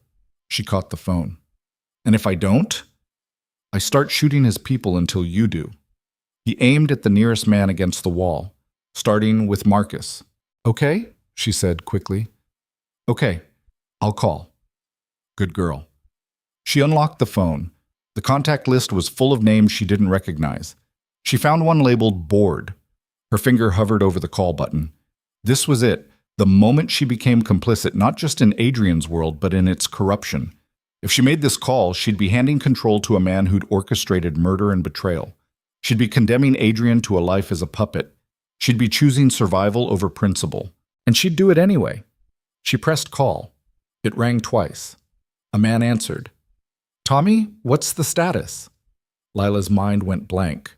Then, this is Lila Mercer, Adrian Vale's. She didn't have a word for what she was. I'm with Adrian. He's stepping down. Tommy Chen is taking over the organization. Effective immediately. Silence. Put Adrian on, the man said. She looked at Tommy. He nodded. She walked to Adrian, knelt, held the phone to his ear. It's true, Adrian said. His voice was broken glass. I'm done. Tommy's in charge. Anyone who wants to walk away, walk away. Anyone who stays answers to him now. More silence. Then, understood. The line went dead. Lila pulled the phone away. Adrian wouldn't look at her. Good, Tommy said. See? Easy. Now, we just need to make it official. He pulled out his own phone, started recording. Adrian Vale, former head of the Southside Territory, is hereby relinquishing all control to me, Tommy Chen. Say it. Adrian said nothing. Tommy aimed his gun at Lila. Say it or I put a bullet in her knee. I relinquish control to Tommy Chen, Adrian said. Each word sounded like it cost him a piece of his soul. Louder! I relinquish control to Tommy Chen. Good. Tommy stopped recording, sent the video somewhere. Now everyone knows. You're done. Finished. And if you try anything, if you so much as breathe wrong, I'll kill everyone you've ever cared about, starting with her. He gestured to Lila. What happens now? Dante asked. Now. You all get to live, for now. But you're confined to a location of my choosing until I consolidate power. Think of it as protective custody. Tommy gestured to his men. Load them up, separate vehicles, and someone call the cleanup crew. I want this place sanitized. Men moved. Adrian and Dante were hauled to their feet. Lila tried to go to Adrian, but a hand on her shoulder stopped her. You ride with me, Tommy said. They were separated. Adrian shoved into one van, Dante into another, the other men into a third. Lila was pushed into a black SUV with Tommy and two armed guards. As they drove away from the meatpacking plant, Lila watched the building recede in the side mirror. Somewhere inside, the hostages were still waiting. Or maybe they were already dead, and this had all been for nothing. Where are we going? She asked. Someplace quiet, Tommy said, where Adrian can think about his choices. You're going to kill him. Eventually, but not yet. Right now, he's useful. A cautionary tale. A reminder that even the strongest fall. And me? You're his leash. As long as you're alive, he'll behave. The day you're not useful anymore, he shrugged. She stared out the window. The city passed by. Her city, Adrian's city, now Tommy's city. Everything they'd fought for, stolen in a single night. How long have you been planning this? She asked. 2 years. Since Sophia died and Adrian started his redemption arc. I watched him go soft. Watched him waste resources on recovery centers and housing projects. Watched him turn into something weak. Tommy lit a cigarette. I tried to steer him back, but he wouldn't listen. So I took matters into my own hands. Mateo didn't blow up that recovery center? You did. I had it done. There's a difference. 3 people died. Collateral damage. They were residents, people trying to get clean. They were addicts, the world's better off. Rage flooded her. She wanted to claw his eyes out, wanted to grab the gun from the guard beside her and empty it into Tommy's face. But she sat still, hands folded, breathing through her nose, because Adrian was still alive. And as long as he was alive, there was a chance. They drove for 40 minutes, out of the city, into suburbs that thinned into farmland. The SUV turned down a gravel road, then through a gate into a compound. High fences, guard towers, lights on poles that turned night into day. A prison. Welcome to your new home, Tommy said. Inside, the compound was military grade. Barracks. Armory. A central building that looked like command headquarters. Men with rifles patrolled the perimeter. Lila was taken to a small room, concrete walls, a cot, a toilet behind a partition. No windows. A single door with a lock on the outside. Make yourself comfortable, Tommy said. You'll be here a while. Where's Adrian? Nearby, don't worry. You'll see him soon. The door closed. The lock clicked. She sat on the cot and tried not to scream. Hours passed. Or maybe minutes. Time lost meaning in the windowless room. She paced, sat, paced again. Her mind ran in circles, chasing solutions that didn't exist. Finally, the door opened. A guard stepped in. Come with me. She followed him through hallways that all looked the same. They stopped at another door. He unlocked it, pushed her inside. Adrian was there. He sat on a cot identical to hers, head in his hands. When he heard her enter, he looked up.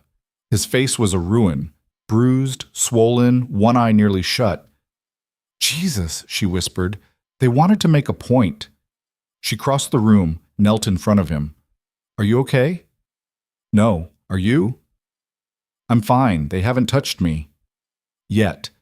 She took his hands. We're going to get out of this. He laughed, bitter, broken. How? Tommy owns the organization now. My people, my resources, everything. We've got nothing. We've got each other. That's not enough. It's all we have. He pulled his hands away. I should have listened to you. Should have walked away when I had the chance. Now we're both dead. It's just a matter of when. Adrian, You should hate me. You should have left me in that warehouse. Let Mateo pull the trigger. Shut up. I'm serious. This is my fault. All of it. I brought you into this, and now... She kissed him, hard, desperate, tasting blood and regret, and something that might have been hope if hope hadn't died 3 hours ago. When she pulled back, he was staring at her. I don't hate you, she said. I'm angry. I'm terrified. But I don't hate you. Why not? Because hating you would be easier, and I'm done taking the easy way out. The door opened. The guard stepped in. Time's up. Wait, Adrian said. Please. Just a few more minutes. Boss says now. Lila was pulled to her feet. Adrian stood, tried to follow. The guard shoved him back. Adrian, I'll fix this, he said. I swear. I'll find a way. The door closed between them. She was taken back to her cell. The door locked. She sat on the cot and stared at the wall until her eyes burned. Then she heard it. Footsteps. Multiple sets. Coming closer. The door opened. Tommy stepped in, flanked by 2 guards. Get up, he said. Why? Because I want to show you something. She stood, followed him through the compound to a room with monitors covering one wall. Security feeds. She saw Adrian's cell, Dante's. The other men, each in their own room. Welcome to your new reality, Tommy said. Every move you make, I see. Every word you speak, I hear. There's no privacy, no escape, no hope. What do you want from me? I want you to understand the stakes. He pointed to one of the monitors. Adrian, sitting on his cot, head in his hands. He's broken. But he'll heal. And when he does, he'll try something stupid. That's when you step in. Step in how? You convince him to accept his new role, to stop fighting, to be the puppet I need him to be. Tommy turned to face her. Because if he doesn't, people die. Starting with the hostages. You said they were safe. They are. For now. But I've got them in a warehouse on the east side. One phone call and they burn. All 5 of them. And it'll be Adrian's fault. You want that on his conscience? Her hands shook. You're a monster.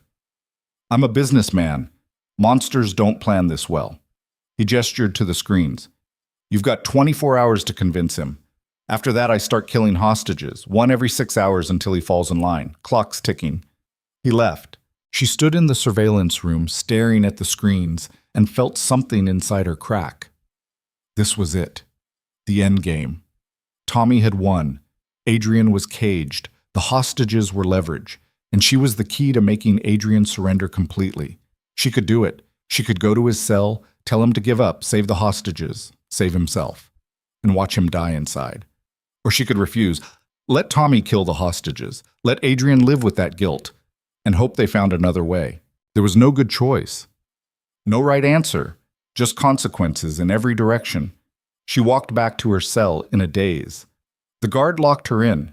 She sat on the cot and stared at nothing. Hours passed. Then the door opened again. This time, it wasn't Tommy. It was Dante. He stepped inside, closed the door quietly. His face was a mess, split lip, black eye, but his eyes were sharp. We've got maybe 2 minutes before they realize I'm not in my cell, he said. Guard owed me a favor. Paid it off tonight. Listen, Tommy's planning to kill Adrian tomorrow night. Public execution. Make an example. Her blood turned to ice. He said 24 hours. He lied. The hostages are already dead. He killed them this morning. Everything he's telling you is bullshit designed to keep Adrian compliant until he doesn't need him anymore. How do you know? I've still got people on the inside. They're feeding me intel. Tommy thinks he's got everyone, but he's wrong. There are loyalists, and they're ready to move. Move how? Coup. Counter coup. Whatever you want to call it. We hit him tomorrow before he can execute Adrian. But we need Adrian's cooperation. He's given up. You need to ungive up him. How am I supposed to do that? I don't know. You're the one he loves. Figure it out. Dante handed her something small and hard. A key. This opens his cell. Use it after lights out. You'll have 10 minutes before the patrol comes back around. And then what? Then you remind him who the fuck he is. Because right now he's acting like a corpse. And we need a fighter. Footsteps in the hallway. Dante's head snapped toward the door. Go, she whispered. He slipped out. The door closed. She heard his voice in the hallway, casual, saying something about needing the bathroom. The guard's response, laughter, then silence. She looked at the key in her palm, small, silver. A lifeline or a noose, depending on how this played out. The lights went out at 10. She waited, counted to 600, then used the key. The lock clicked open like a gunshot in the quiet. She slipped into the hallway, bare feet silent on concrete. Adrian's cell was 3 doors down. She unlocked it, stepped inside. He was awake, sitting against the wall. Lila? How? Dante. She closed the door, locked it from the inside. We don't have much time. What's happening? Tommy's going to kill you tomorrow. The hostages are already dead. Everything he's told us is a lie. Adrian's face went pale. The hostages? Dead. This morning. We can mourn them later. Right now I need you to listen. She knelt in front of him. Dante's people are planning a move, a counter coup. But they need you.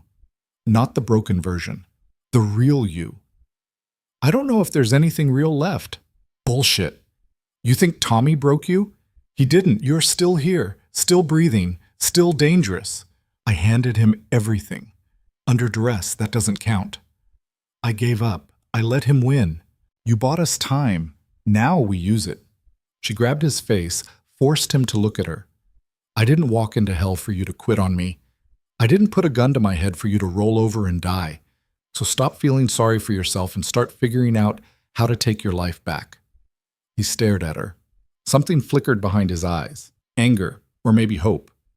How? He asked. You're Adrian fucking Vale. You built an empire from nothing. You survived losing everything and came back stronger.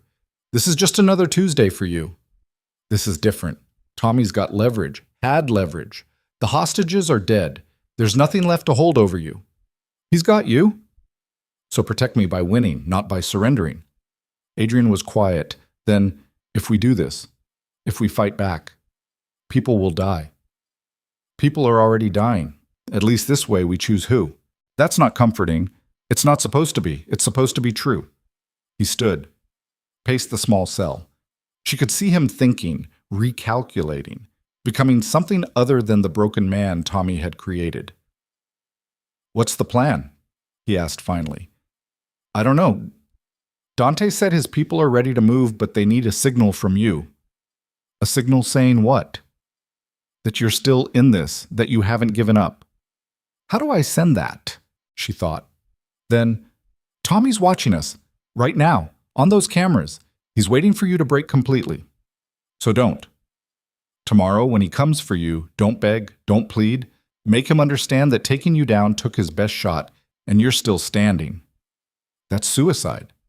No, that's strategy. You show strength. His people start questioning. They start wondering if they backed the wrong horse. Doubt spreads. And when doubt spreads, empires fall. Adrian looked at her. Really looked at her. When did you become a tactician? When I fell in love with a gangster and decided to survive it. He almost smiled.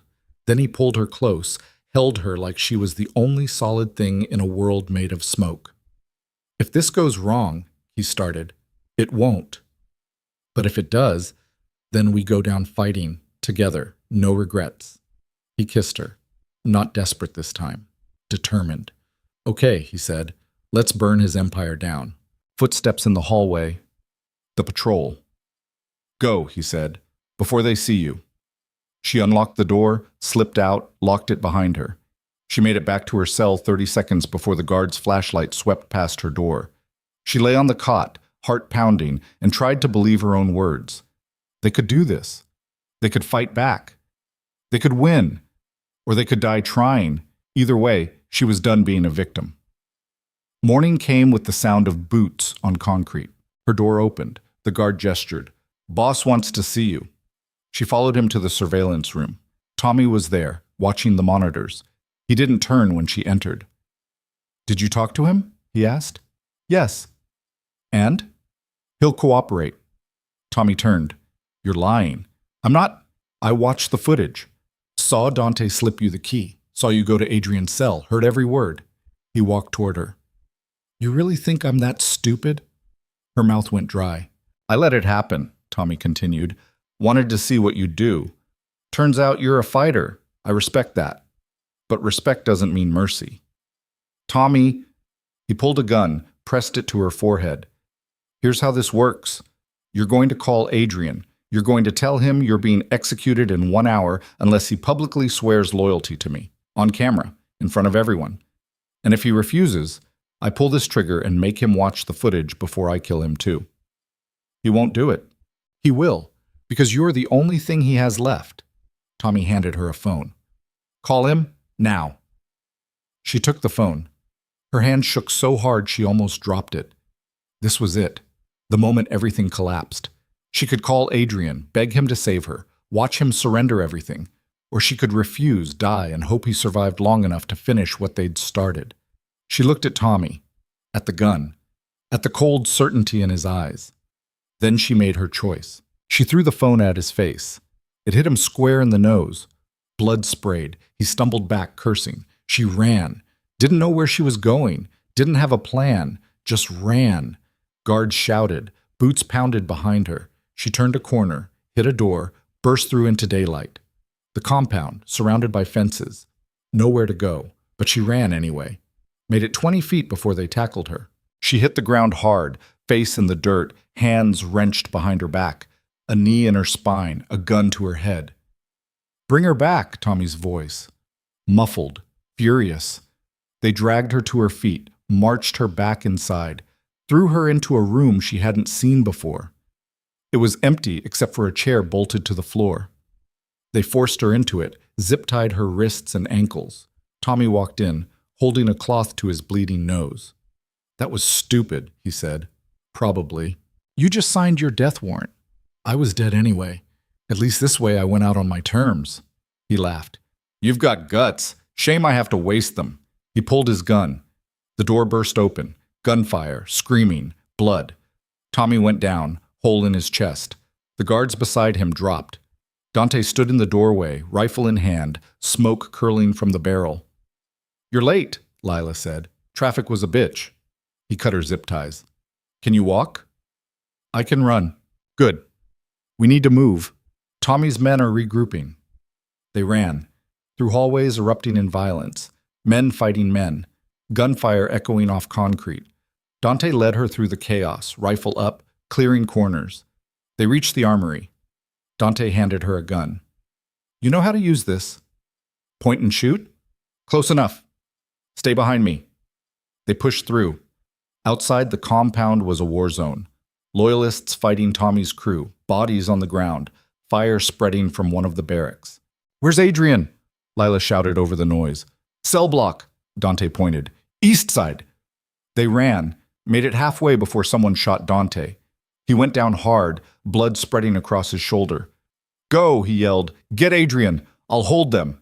Dante, go! Go! She ran, left him bleeding in the dirt, hated herself for it but ran anyway. The cell block was locked. She shot the lock, kicked the door open. Adrian's cell. She fumbled with the key, got it open. He was standing, ready. Lila, we're leaving, now. Dante is holding them off. Come on! They ran together, out of the cell block, across the compound.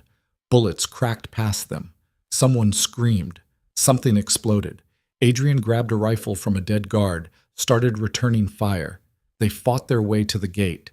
It was open, hanging off its hinges. Beyond it, vehicles. Dante's crew, pulling up in vans and trucks. Get in, someone shouted. They ran, dove into the back of a van. It peeled out before the door was even closed. Lila looked back, saw the compound burning, saw men running, saw Dante being dragged to his feet by two loyalists, blood-soaked but alive. They made it. Somehow, impossibly, they made it. The van drove for an hour before stopping. They were in an industrial area, empty warehouses and broken streetlights. Adrian helped Lila out. She was shaking, adrenaline crashing. He held her while she fell apart. It's over, he said. We're safe.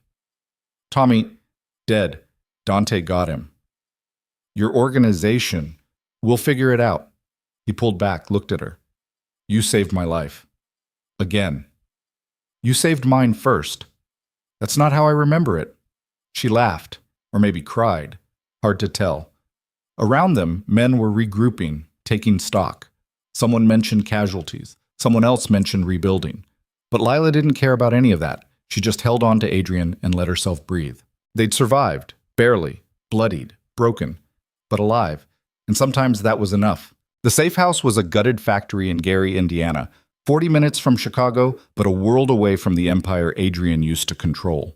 Broken windows, graffiti on walls, the kind of place where homeless people slept and cops didn't bother to patrol. Perfect for regrouping after a war. Lila sat on a metal crate, watching Adrian pace. He'd been at it for 20 minutes, phone pressed to his ear, barking orders to what remained of his organization. His voice was hoarse. His hands shook when he thought no one was looking. Dante sat against the wall, shoulder bandaged, face gray from blood loss. Someone had stitched him up, but he needed a hospital. He wouldn't go. Said hospitals meant questions and questions meant feds. 7 men stood around the space, all that was left of Adrian's inner circle. The rest were dead, captured, or had switched sides when Tommy made his move. 7 men to rebuild an empire. The math didn't work. Adrian ended his call, turned to face the group. "Status," he said. One of the men, Carlos, thick accent, scar across his throat, spoke first. "Tommy's dead, but his people aren't. They've seized 4 of our territories. The Italians are moving in on the south side. The Russians are making noise about the docks. Everyone thinks we're finished." "We are finished," another man said. Mickey, young, scared. "We've got no muscle, no money, no—" "We've got me," Adrian cut in. "And that's enough." "With respect, boss, it's not. Tommy burned half our operations. The feds are circling. Our suppliers won't touch us until they know who's in charge. We're bleeding out." Adrian's jaw tightened. "Then we cauterize. Fast. I want every remaining territory locked down, every supplier contacted, every debt called in. We consolidate what we have and defend it until we can rebuild." "That'll take months," Carlos said. "Then we work fast. And if the Italians or Russians hit us while we're weak, then we hit back twice as hard." Silence. The men exchanged looks. No one believed it. Lila could see it in their faces. They were here out of loyalty or fear, but not hope. Adrian saw it too. "If any of you want out," he said quietly, "walk now. No hard feelings. I'll even give you severance. But if you stay all the way. We take back what's ours, or we die trying. Those are the only options." No one moved. "Good." Adrian turned to Dante. "How bad?" "Bad. But I'll live." "You need a hospital. I need you to stop worrying about me and start worrying about the fact that we've got maybe 48 hours before someone realizes we're hiding in a condemned building and sends a hit squad." "I'm aware." "Are you?" "Because you're acting like we've got time to plan. We don't. Every second we sit here, our enemies get stronger." "What do you suggest?" Dante grimaced, shifted against the wall. "We go on offense, pick our biggest threat and cut its head off. Make a statement. Remind everyone why they were afraid of you in the first place." "The Italians," Carlos said. "They're the biggest threat. Marco Castellano's running their operation now. He's the one who allied with Tommy. Take him out, the Italians fall apart." "Marco's got 30 men protecting him," Mickey said. "We've got 7. That's suicide." "It's strategy," Dante said. "You don't need 30 men to kill one target. You need one good plan and the balls to execute it." Adrian looked at Lila. She'd been silent through all of this, watching, listening, trying to understand how these men could sit in a ruined building talking about murder like it was a business meeting. "What do you think?" he asked. Everyone turned to her. "Me," she said. "You're part of this now. You get a vote." I'm not." She stopped, took a breath. "I think you're all insane. I think this whole world is insane. But I also think Dante's right. You can't rebuild from a position of weakness. You have to show strength first. Even if it costs lives? Lives are already being lost. At least this way, you choose whose." Adrian studied her. "You sound like me." "God help me." He almost smiled. Then he turned back to the group. "We hit Marco. Tomorrow night. Dante, you're on intel. Find out where he'll be and when. Carlos, inventory our weapons. I want to know exactly what we're working with. Mickey, reach out to our suppliers. Tell them we're back in business, and they better pick a side. The rest of you, get some sleep. We move at dusk." The men dispersed. Dante pulled himself to his feet with a grunt, headed for a back room where someone had set up a makeshift communication center. Lila and Adrian were alone. She stood, walked to where he leaned against a rusted support beam. "You're really doing this," she said. "Yeah." "Killing Marco Castellano." "Yeah." "And if it goes wrong? Then we're dead and this conversation becomes irrelevant." "That's not funny. It's not meant to be." He reached for her hand. "I need you to stay here tomorrow. When we go after Marco, I need you safe." "No. Lila, I didn't survive Tommy just to sit on the sidelines while you walk into another war. If you're doing this, I'm there." "You're not trained for this. You'll get hurt, or worse." "Then train me. You've got 18 hours. Teach me enough to not be a liability. That's not how it works. Make it work." He stared at her. "Why are you doing this?" "Because the alternative is sitting here wondering if you're coming back. And I can't do that. Not again." She stepped closer. "You want me safe? Keep me close. Because I'm done waiting in empty rooms for news I don't want to hear. If you come, you follow orders. No heroics. No improvisation. You do exactly what I say when I say it. Okay? I mean it." "I know." He pulled her against him. "I don't want to lose you." "Then don't. Come back alive. We both do." They stood like that, two broken people holding each other in a broken building, until the weight of tomorrow settled over them like ash. Training started at dawn.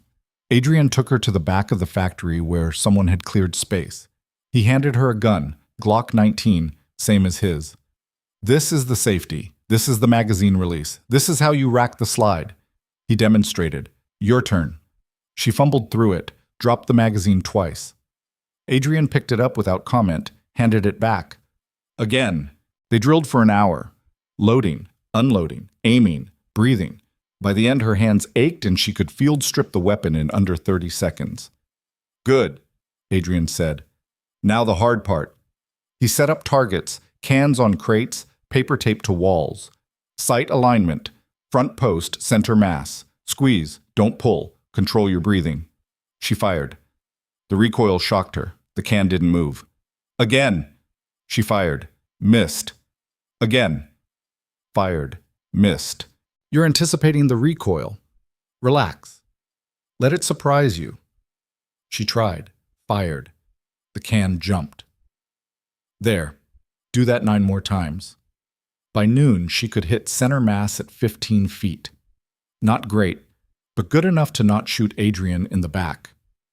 Dante appeared, walking slow, favoring his shoulder. "Intel's in. Marco's having dinner tomorrow at Giordano's. Private room. Back entrance on Superior Street. He'll have 6 bodyguards, maybe more." "Escape routes?" Adrian asked. "Kitchen exits to the alley. Fire escape on the 2nd floor. Front entrance is suicide. Too many civilians." "So we go through the back. Fast and loud. In and out before his people can react. That's the idea."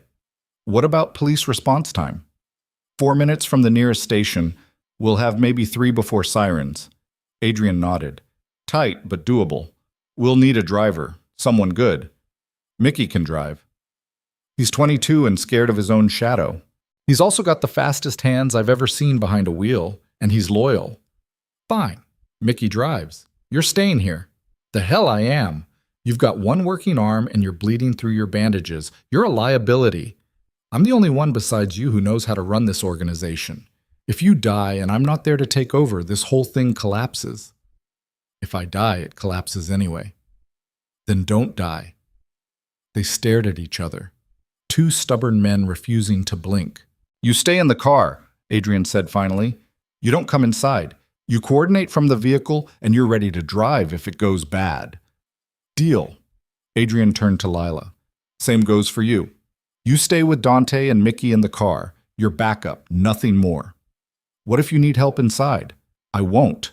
But if you do, then you let me handle it." His voice was steel. "I need to know you're safe. That's the only way I can focus on this." She wanted to argue, wanted to insist she could help, but the look in his eyes stopped her. "Okay," she said. "I'll stay in the car." The next day crawled.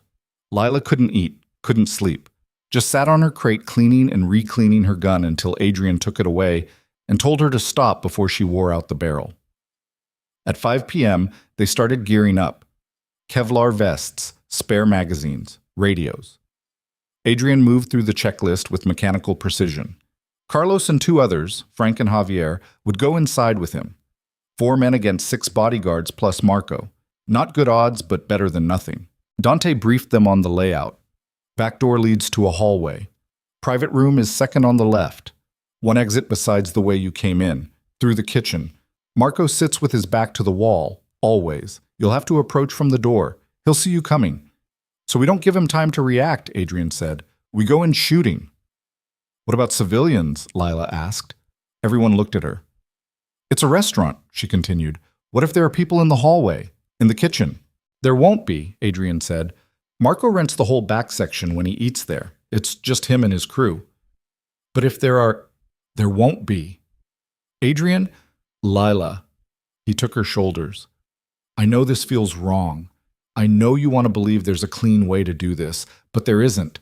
Marco wants me dead. His people want us dead. It's him or us. That's the choice. And if someone innocent gets hurt, they won't. Because we'll be careful. But if we hesitate, if we second guess, we die. All of us, including you. She wanted to throw up. Instead, she nodded. At 6:30, they loaded into 2 vehicles. Adrian, Carlos, Frank, and Javier in a black sedan. Lila, Dante, and Mickey in a van. They drove in convoy through rush hour traffic. 2 predators sliding through a city that didn't know it was about to bleed. Giordano's was in River North. Tourist area. Expensive. Lila had eaten there once, years ago, when Adrian took her for their anniversary. The memory felt like it belonged to someone else. They parked 2 blocks away. Lila's hands wouldn't stop shaking. Adrian came to the van, leaned through the window. Remember, he said to her, you stay here. No matter what you hear, no matter what happens, you wait for us. I remember. He kissed her, quick, hard, like sealing a promise. Then he was gone. She watched him walk away, him and Carlos and Frank and Javier, 4 men in dark coats disappearing into the Chicago evening. Dante sat in the passenger seat, radio in his good hand. Mickey gripped the wheel, knuckles white. How long? Lila asked. Should be quick, Dante said. 5 minutes. Maybe less. 5 minutes felt like forever. They waited. 3 minutes in, the radio crackled. Adrian's voice. We're in position. Going dark. Then silence. Lila counted her heartbeats. Got to 90 before the first gunshot. It sounded distant, muffled, like someone popping a balloon in another room. Then more shots, a lot more. That's not right, Mickey said. That's too many. Shut up, Dante said. He keyed the radio. Adrian, status, static. Adrian, report. More static. Then, ambush, trapped in the need extraction. The transmission cut. Shit, Dante said. They knew we were coming. How? Lila asked. Doesn't matter, we need to move. Mickey, pull up to the alley. Now. Mickey threw the van into gear. They lurched forward, tires squealing. Lila's stomach dropped. You said we'd wait. Plans change. If they're trapped, we're their only way out. They rounded the corner. The alley behind Giordano's was chaos. Bodies on the ground. Muzzle flashes in the dark. Men shouting. Too many men. Marco hadn't brought 6 bodyguards. He'd brought 20, and Adrian had walked right into them. Dante threw open the van door. Cover me. You can't. Your shoulder. I'm not leaving them to die. He grabbed a rifle from the back, stumbled out. Lila watched him disappear into the firefight. Mickey was hyperventilating. We need to go. We need to... Shut up. Lila grabbed her gun. Checked the magazine. 14 rounds. What are you doing? Getting them out. You'll die. Then I'll die. She jumped out of the van before she could think better of it. The alley was hell. Smoke. Blood. Screaming. She ran toward the back entrance, firing at anything that moved that wasn't Adrian. Her shots went wide. She didn't care, just needed to create chaos. Distraction. Someone shot back. The bullet hit the wall beside her head. Brick exploded, Shrapnel cut her cheek. She kept running, found Dante behind a dumpster, returning fire. "Where are they?" she shouted. "Inside, pinned in the kitchen." "How many?" "I don't know. Go back to the van." She ran past him. The back door hung open. She slipped inside. The hallway was dark. Smoke burned her eyes. She heard gunfire ahead, short controlled bursts. Adrian's rhythm. She followed the sound. The kitchen was a war zone. Overturned tables, shattered glass, blood pooling on tile. Adrian crouched behind a steel counter, Carlos beside him. Frank was on the floor, not moving. Javier held his stomach, blood seeping through his fingers. Marco's men had them surrounded. 8 shooters, moving in. Lila didn't think, just raised her gun and fired, caught one man in the shoulder. He spun, went down. Everyone turned toward her. Adrian's eyes went wide. "Lila, no!" She dove behind a prep station as bullets chewed through stainless steel. "What the hell are you doing?" Adrian shouted. "Saving your ass! I told you to stay in the van." "Yeah, well, I lied." She blind fired around the corner. Heard someone curse. Heard return fire. Her gun clicked empty. She fumbled for the spare magazine, dropped it, hand shaking too bad. A shadow moved beside her. She looked up. One of Marco's men. Gun pointed at her face. She closed her eyes. The shot came from her left. The man dropped. Adrian was there, pulling her behind the counter. "Reload," he said. "Now." She picked up the magazine, slammed it home, racked the slide. Adrian's radio crackled. Dante's voice. "Police, 2 minutes out." "We need to move," Carlos said. "Now." "Javier can't walk," Adrian said. "Leave me," Javier gasped. "Get out." "Shut up." Adrian grabbed him, hauled him up. "We leave together or not at all." They ran. Adrian half-dragging Javier, Carlos covering their 6, Lila in the middle, firing wild to keep heads down. They burst into the alley. Dante was there, still shooting. Mickey had pulled the van up, rear doors open. They piled in. Dante last, firing until the magazine was empty, then diving through the door. "Go!" Adrian shouted. Mickey stomped the gas. The van fishtailed out of the alley, side panels sparking against brick. Lila heard sirens, saw flashing lights. They made a hard right. Then another. Mickey drove like he was possessed. Through red lights, wrong way down one-ways, into traffic, and out again. 5 minutes later, they were clear. 10 minutes later, they were back at the factory. Everyone stumbled out. Javier collapsed. Carlos started chest compressions. "He's gone," Dante said quietly. "No." Carlos kept pumping. "Come on, man. Stay with me." "Carlos." "He's gone." Carlos sat back, hands covered in Javier's blood. Adrian leaned against the van, chest heaving. His face was spattered red. His hands shook. Lila walked to him. Didn't say anything. Just stood there. "Frank and Javier," he said. His voice was hollow. "Dead. Because I walked into a trap." "How did they know?" she asked. "Someone told them. Someone inside." "Who?" "I don't know, but I'm going to find out." Dante limped over. His bandages were soaked through. "We've got bigger problems. That was supposed to be a surgical strike. Instead, it was a bloodbath. Every cop in the city will be looking for us. The feds will accelerate their investigation. And Marco's still alive." "Where is he?" Adrian asked. "Got out through the front while we were pinned in the kitchen. He's in the wind." Adrian's fist hit the van. Once, twice, denting metal. "We failed," he said. "We lost 2 men and gained nothing." "We gained information," Dante said. "We know there's a rat. We flushed them out. We cut off Marco's intel." "And how do we do that?" "We feed different information to different people. See which version gets back to Marco." "That'll take time we don't have." "Then we make time." Adrian turned to the group. 4 men left. 4 exhausted, bloodied, terrified men. "Listen up," he said. "Tonight was a disaster, but it's not over. Marco thinks he won. Let him. Let him think we're broken. We go underground, we wait, and when he gets comfortable, we hit him again. Harder, smarter." "With what army?" Mickey asked. "We're 5 people. Then we recruit. We find every soldier Tommy displaced, every supplier Marco screwed, every person with a grudge against the Italians, and we build something new. That'll take weeks. Then we work fast. Adrian's eyes were hard. I'm not giving up. Not on this organization. Not on you. And sure as hell not on revenge. Marco Castellano is a dead man. He just doesn't know it yet. No one argued. They dispersed. Dante to make calls, Carlos to tend wounds, Mickey to secure the perimeter. Lila stayed with Adrian. You could have died, he said without looking at her. So could you. I told you to stay in the van, and I told you I was done sitting on the sidelines. This isn't a game, Lila. People die. You almost died. But I didn't. He turned to face her. Next time you might, and I can't. His voice broke.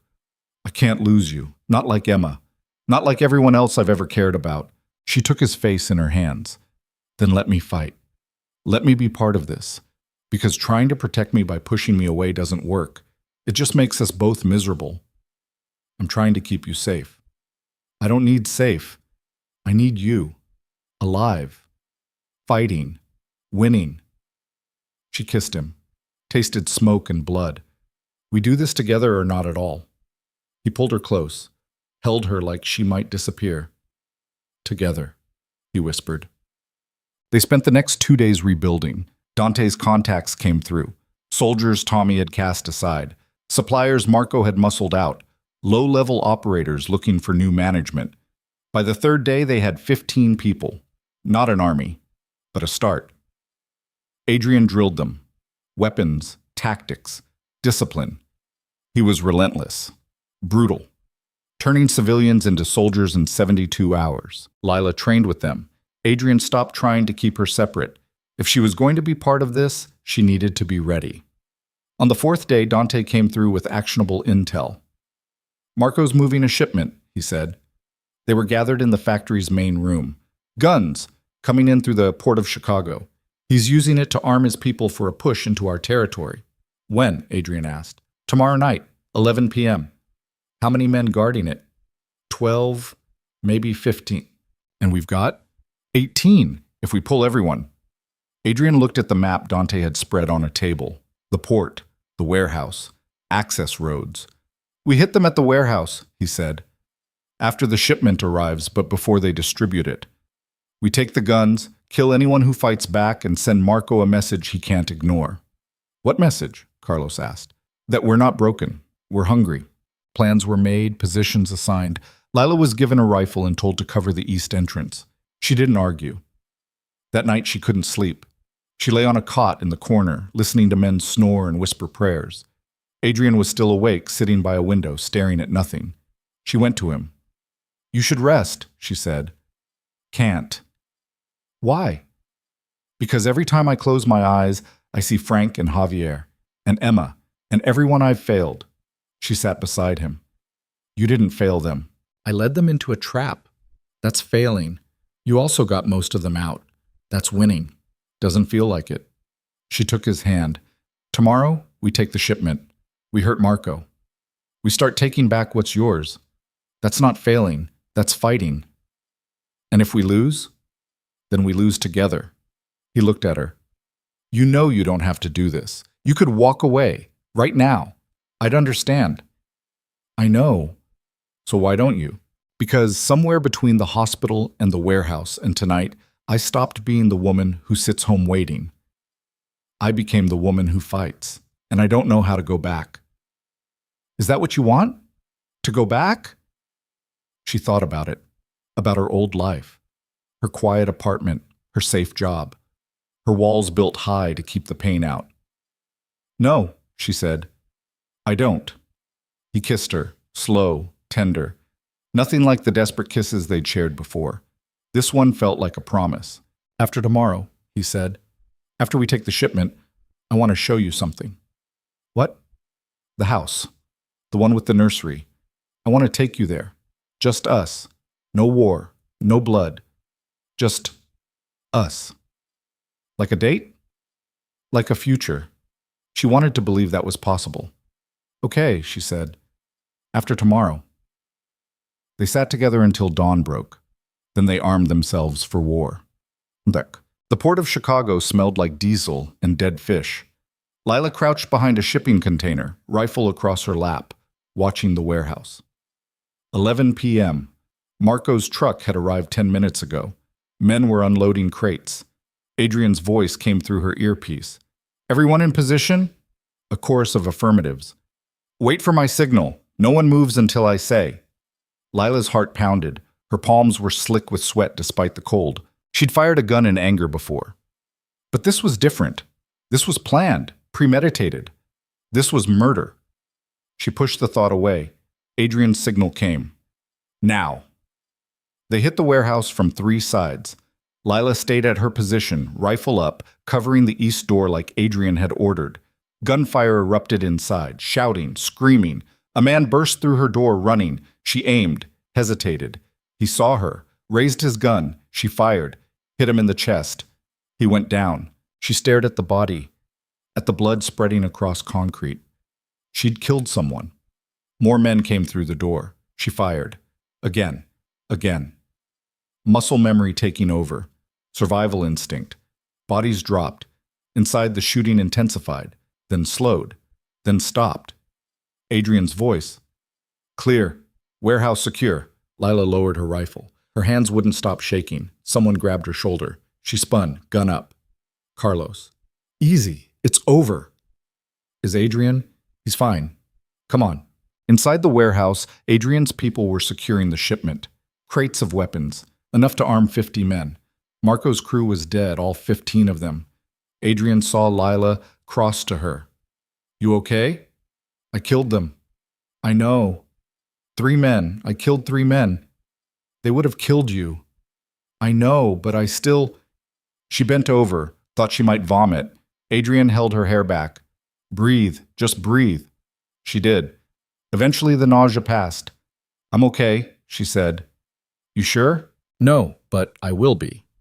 Dante appeared. "We've got company. Marco's sending reinforcements. ETA 5 minutes.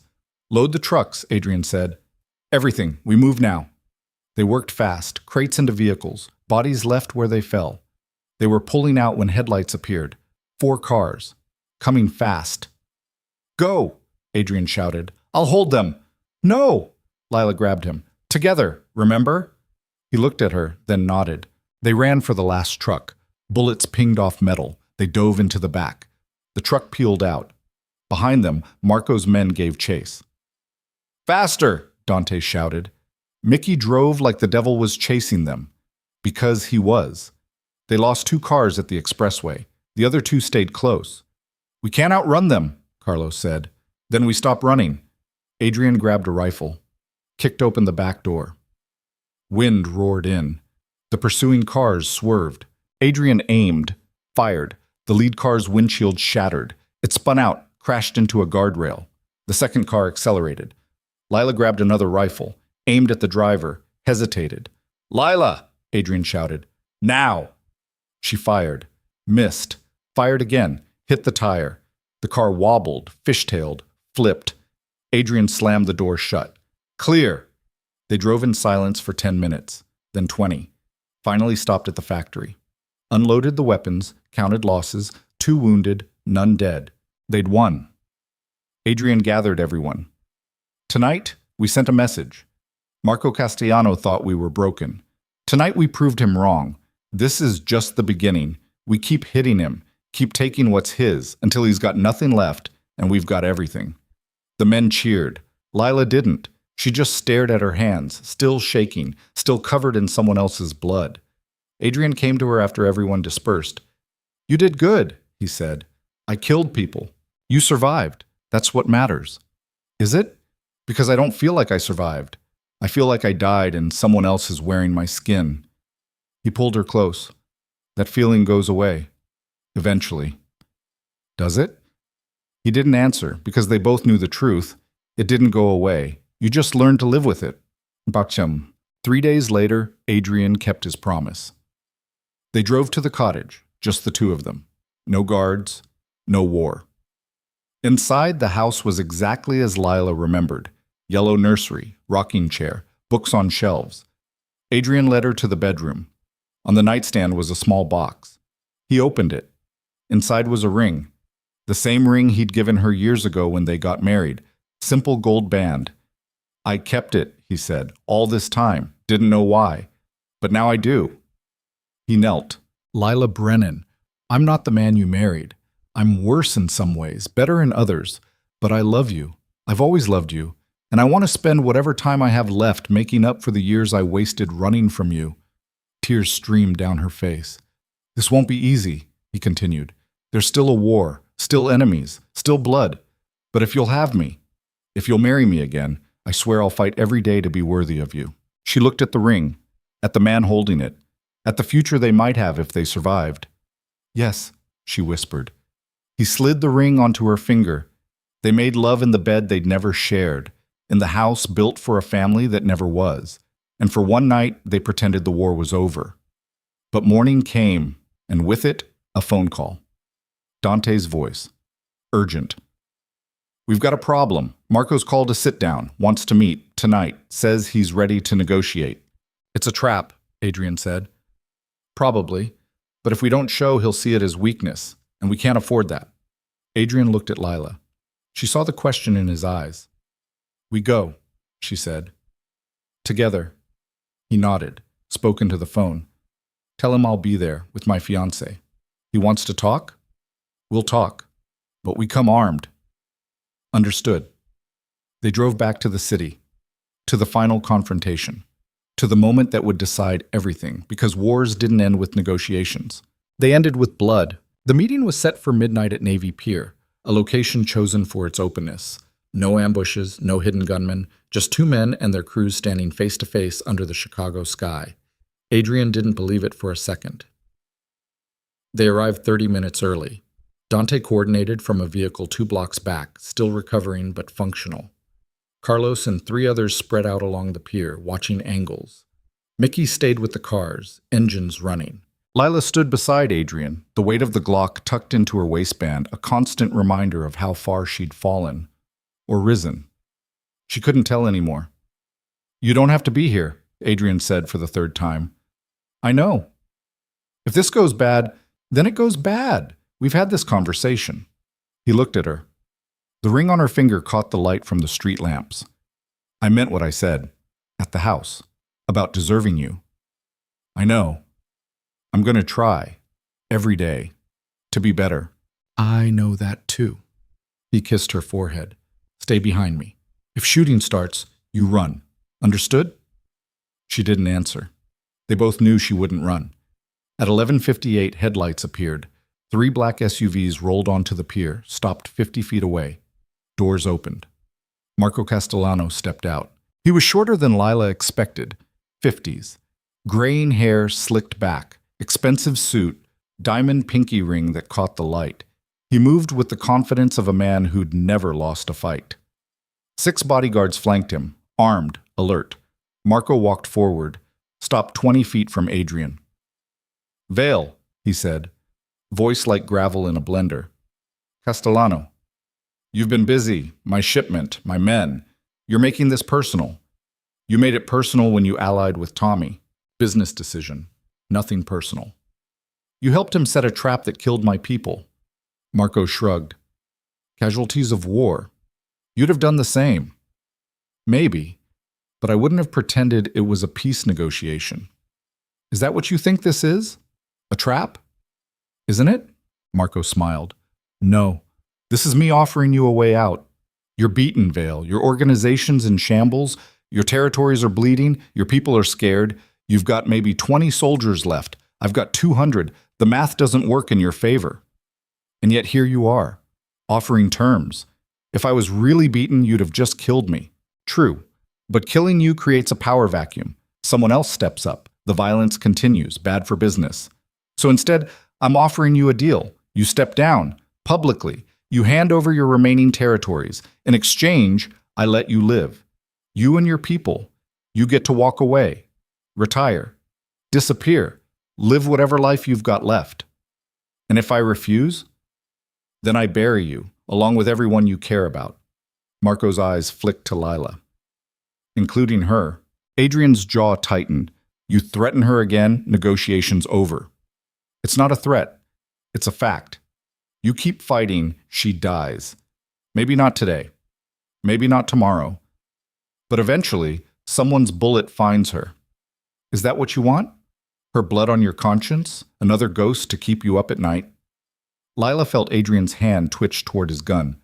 Don't, she whispered. He didn't move. Marco continued, I know about your daughter, Emma. I know what losing her did to you. You really want to go through that again? Watch another woman you love die because you were too stubborn to walk away? You don't know anything about my daughter. I know she's the reason you're broken, the reason you ran, the reason you became this. Marco gestured around them. A criminal pretending he's building something meaningful. You're not a king, Vale. You're a ghost haunting your own grave. Adrian took a step forward. Carlos moved with him. Marco's guards tensed. Careful, Marco said. We're here to talk, not die. Then talk. What do you really want? I told you, your surrender, your territories, your resources, everything you've built. In exchange, you get peace. Peace at gunpoint isn't peace, it's slavery. Call it what you want, but it's the only offer you're getting. Adrian was quiet for a long moment. Lila could see him calculating, weighing options, looking for angles. I need to think about it, he said finally. You've got 24 hours. After that, the offer expires and we settle this the old-fashioned way. One condition, you let my people go. All of them. They get out clean. New identities, fresh starts. They don't deserve to die for my choices. Marco considered. Agreed. But you stay. You face whatever comes. No running this time. Deal. They stared at each other. Two predators sizing each other up. Then Marco turned and walked back to his vehicles. Tomorrow night, same place. You give me your answer. He paused at his SUV. And Vale? Don't do anything stupid. I've got eyes everywhere. You so much as sneeze wrong, I'll know.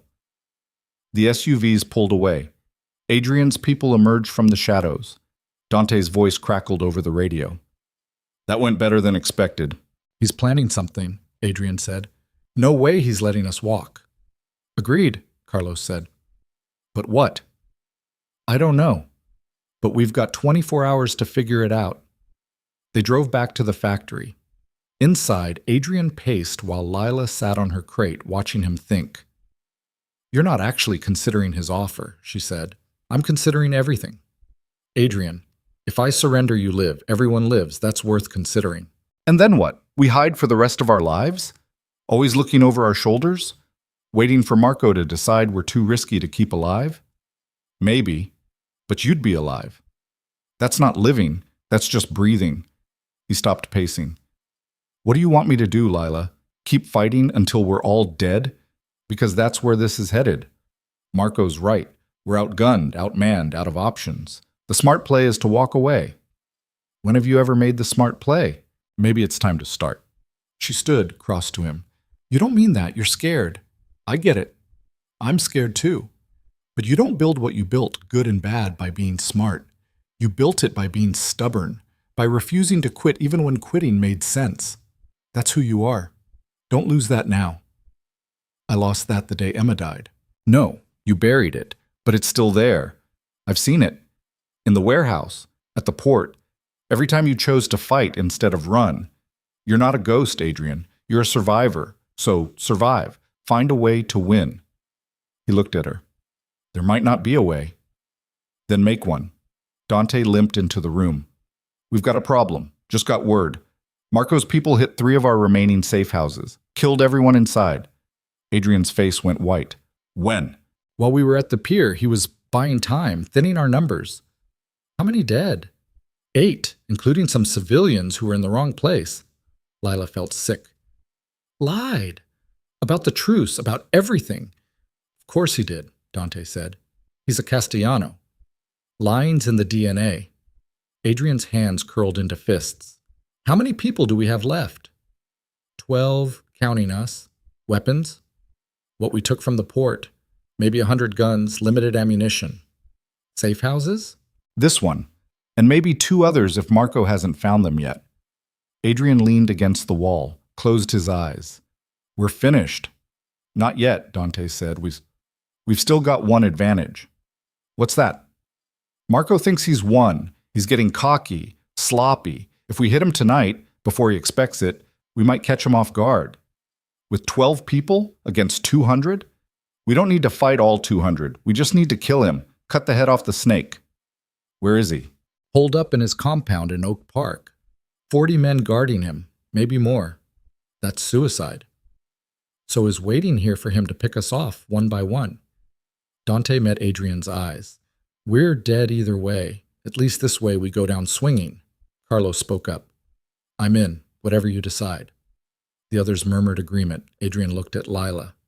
What do you think? I think Dante's right. If we're going to die, let's make it mean something. You understand what you're saying? If we do this, we're not coming back. This is the end, win or lose. I understand. He studied her face, looking for doubt, for fear, for any reason to say no. He found none. Okay, he said quietly. We hit the compound, tonight, but we do it smart. No frontal assault. We go in quiet. Find Marco. Put a bullet in his head. And we get out before his people know what happened. How? Carlos asked. Adrian pulled out his phone, scrolled through contacts, made a call. Who is this? A voice answered. It's Adrian Vale. I need a favor. Pause. I'm listening. I need blueprints for Marco Castellano's compound. Security systems, guard rotations, everything. That's not a small ask. I know. Name your price. You win this war, I want exclusive shipping rights through the Port of Chicago. 5 years, no competition. Done. I'll have the information to you in an hour. Adrian hung up, looked at his people. We've got 1 hour to plan this. After that, we move. Questions? No one spoke. Good. Carlos, inventory our equipment. Dante, coordinate with our remaining safe houses. Tell everyone to go dark. If we don't come back, they scatter. New cities, new names. They forget they ever knew us. Lila, he turned to her. I need you to do something for me. What? Stay here. No. Lila, I said no. I'm not sitting this out. If we fail, if I die, someone needs to survive to tell the story. To make sure Marco doesn't rewrite history. Then let Dante do it, or Carlos. I'm going with you. You'll slow us down. Bullshit. I've kept up so far. This is different. He struggled for words. This is the end, Lila. I can feel it, and I need to know you're safe, please. She stepped close, took his face in her hands. I didn't say yes to you again. Didn't put this ring back on my finger, just to lose you the same night. If this is the end, we face it together. That's what marriage means, for better or worse. Remember? His eyes glistened. I remember. Then stop trying to protect me and let me fight beside you. He pulled her close, held her like the world was ending, because maybe it was. Okay, he whispered. Together. Book. The blueprints arrived 45 minutes later. Adrian spread them across a table, studying. Marco's compound was a fortress, high walls, cameras, motion sensors, guard towers at each corner. The main house sat in the center, 3 stories, reinforced doors, panic room in the basement. There, Dante said, pointing. Service entrance, southeast corner, kitchen deliveries. Guards check it every 30 minutes, but there's a blind spot. How do we get through the wall? Carlos asked. We don't. We go under. Adrian traced a line on the blueprint. Storm drain, runs under the property, opens up here, in the garden, 20 feet from the back entrance. That drain's probably monitored, which is why we create a distraction, something big, pull guards away from the house. Like what? Adrian thought. Fire. We hit one of Marco's warehouses on the west side, make it look like a raid. He'll send people to check it out. That gives us our window. How long? 10 minutes? Maybe 15. We get in, find Marco, execute him, and get out before reinforcements arrive. And if he's in the panic room, then we flush him out, or we burn the whole place down with him inside. Lila spoke. What about civilians, staff, people who aren't soldiers? We avoid them if we can, but if they're between us and Marco, they're fair game. She wanted to argue, wanted to say there had to be another way, but she'd crossed that line weeks ago. There was no going back now. They spent the next hour preparing, loading magazines, checking gear, running through the plan until everyone knew their role. At 2 a.m., they moved. Dante stayed behind to coordinate. Carlos led one team to hit the warehouse. Adrian led the other, Mickey, Lila, and 2 others named Rodrigo and Sam into the storm drain. The tunnel was narrow, dark. Water ran ankle-deep, freezing cold. They moved in single file, flashlights cutting through the black. After 10 minutes, they reached the grate beneath Marco's property. Adrian pried it open, climbed through. The others followed. They emerged in the garden, trees, hedges, statues of Roman generals. The house loomed ahead, lights on in several windows. Adrian's radio crackled. Carlos. Warehouse is burning. Repeat. Warehouse is burning. You've got your window. Copy. Moving now. They crossed the garden, reached the back door. Adrian tried the handle. Locked. Rodrigo pulled out tools, picked it in 30 seconds. Inside was a kitchen. Industrial. Stainless steel. Empty. They moved through. Hallway, stairs, no guards. The distraction was working. They reached the 2nd floor. Adrian checked rooms, guest bedrooms, offices. No Marco. 3rd floor. The master suite was at the end of the hall. 2 guards outside. Adrian signaled. Mickey and Sam moved left. He and Lila went right. They hit simultaneously. Knives, not guns. Silent. Both guards dropped. Adrian opened the door. Marco sat at a desk, back to them, phone to his ear, talking in Italian. Adrian raised his gun. Marco spun, faster than expected. He had a gun of his own. They fired at the same time. Adrian's shot hit Marco's shoulder. Marco's shot went wide, hit the wall. Marco dove behind his desk. Adrian rushed forward. They collided, grappled. The gun skittered away. Marco was stronger than he looked. He drove Adrian back, slammed him against the wall. Adrian's head cracked against plaster. Stars exploded. Marco grabbed a letter opener from the desk, drove it toward Adrian's throat. Adrian caught his wrist. Inches from skin, straining. Lila appeared, gun up. Marco! He turned. She fired, hit him in the chest. He staggered, looked down at the blood spreading across his shirt, looked up at Lila. You bitch, he gasped. She fired again, and again. He fell. Adrian pushed himself up, breathing hard. You okay? Yeah. You? I'll live. He looked at Marco's body. We need to move. His people will be here soon. They ran, back down the stairs, through the kitchen, into the garden. Gunfire erupted behind them. Guards, lots of them. The distraction was over. Adrian's team returned fire. They ran for the storm drain. Bullets chewed through hedges. Statues shattered. Mickey went down, shot in the leg. Adrian grabbed him, dragged him toward the grate. Rodrigo covered their retreat, took 3 rounds to the chest, dropped. Sam kept firing, backing toward the drain, got clipped in the shoulder but kept moving. They made it. Dropped into the tunnel. Adrian pulled the grate shut behind them. They ran through the water. Behind them, guards shouted. Flashlights swept the tunnel. They burst out the other end. Their vehicle was waiting, Dante behind the wheel. They piled in. Dante floored it. Behind them, the compound erupted in chaos, sirens, shouting, gunfire. But they were clear. 10 minutes later, they stopped in an abandoned lot.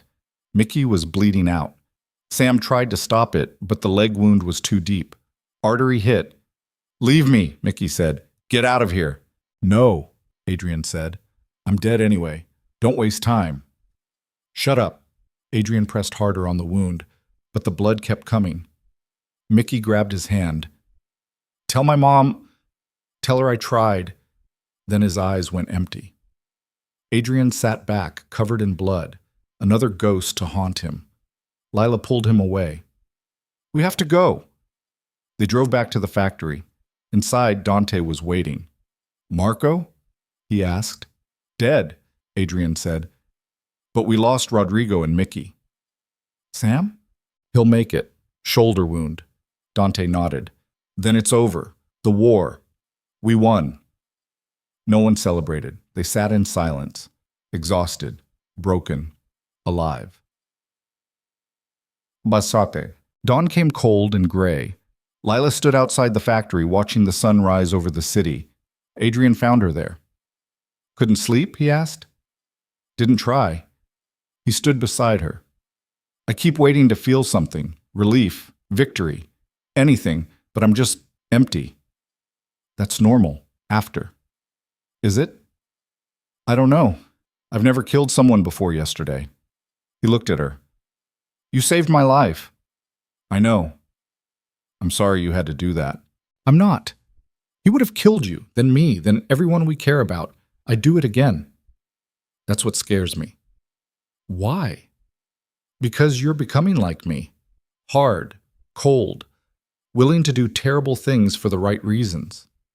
Is that bad? I don't know.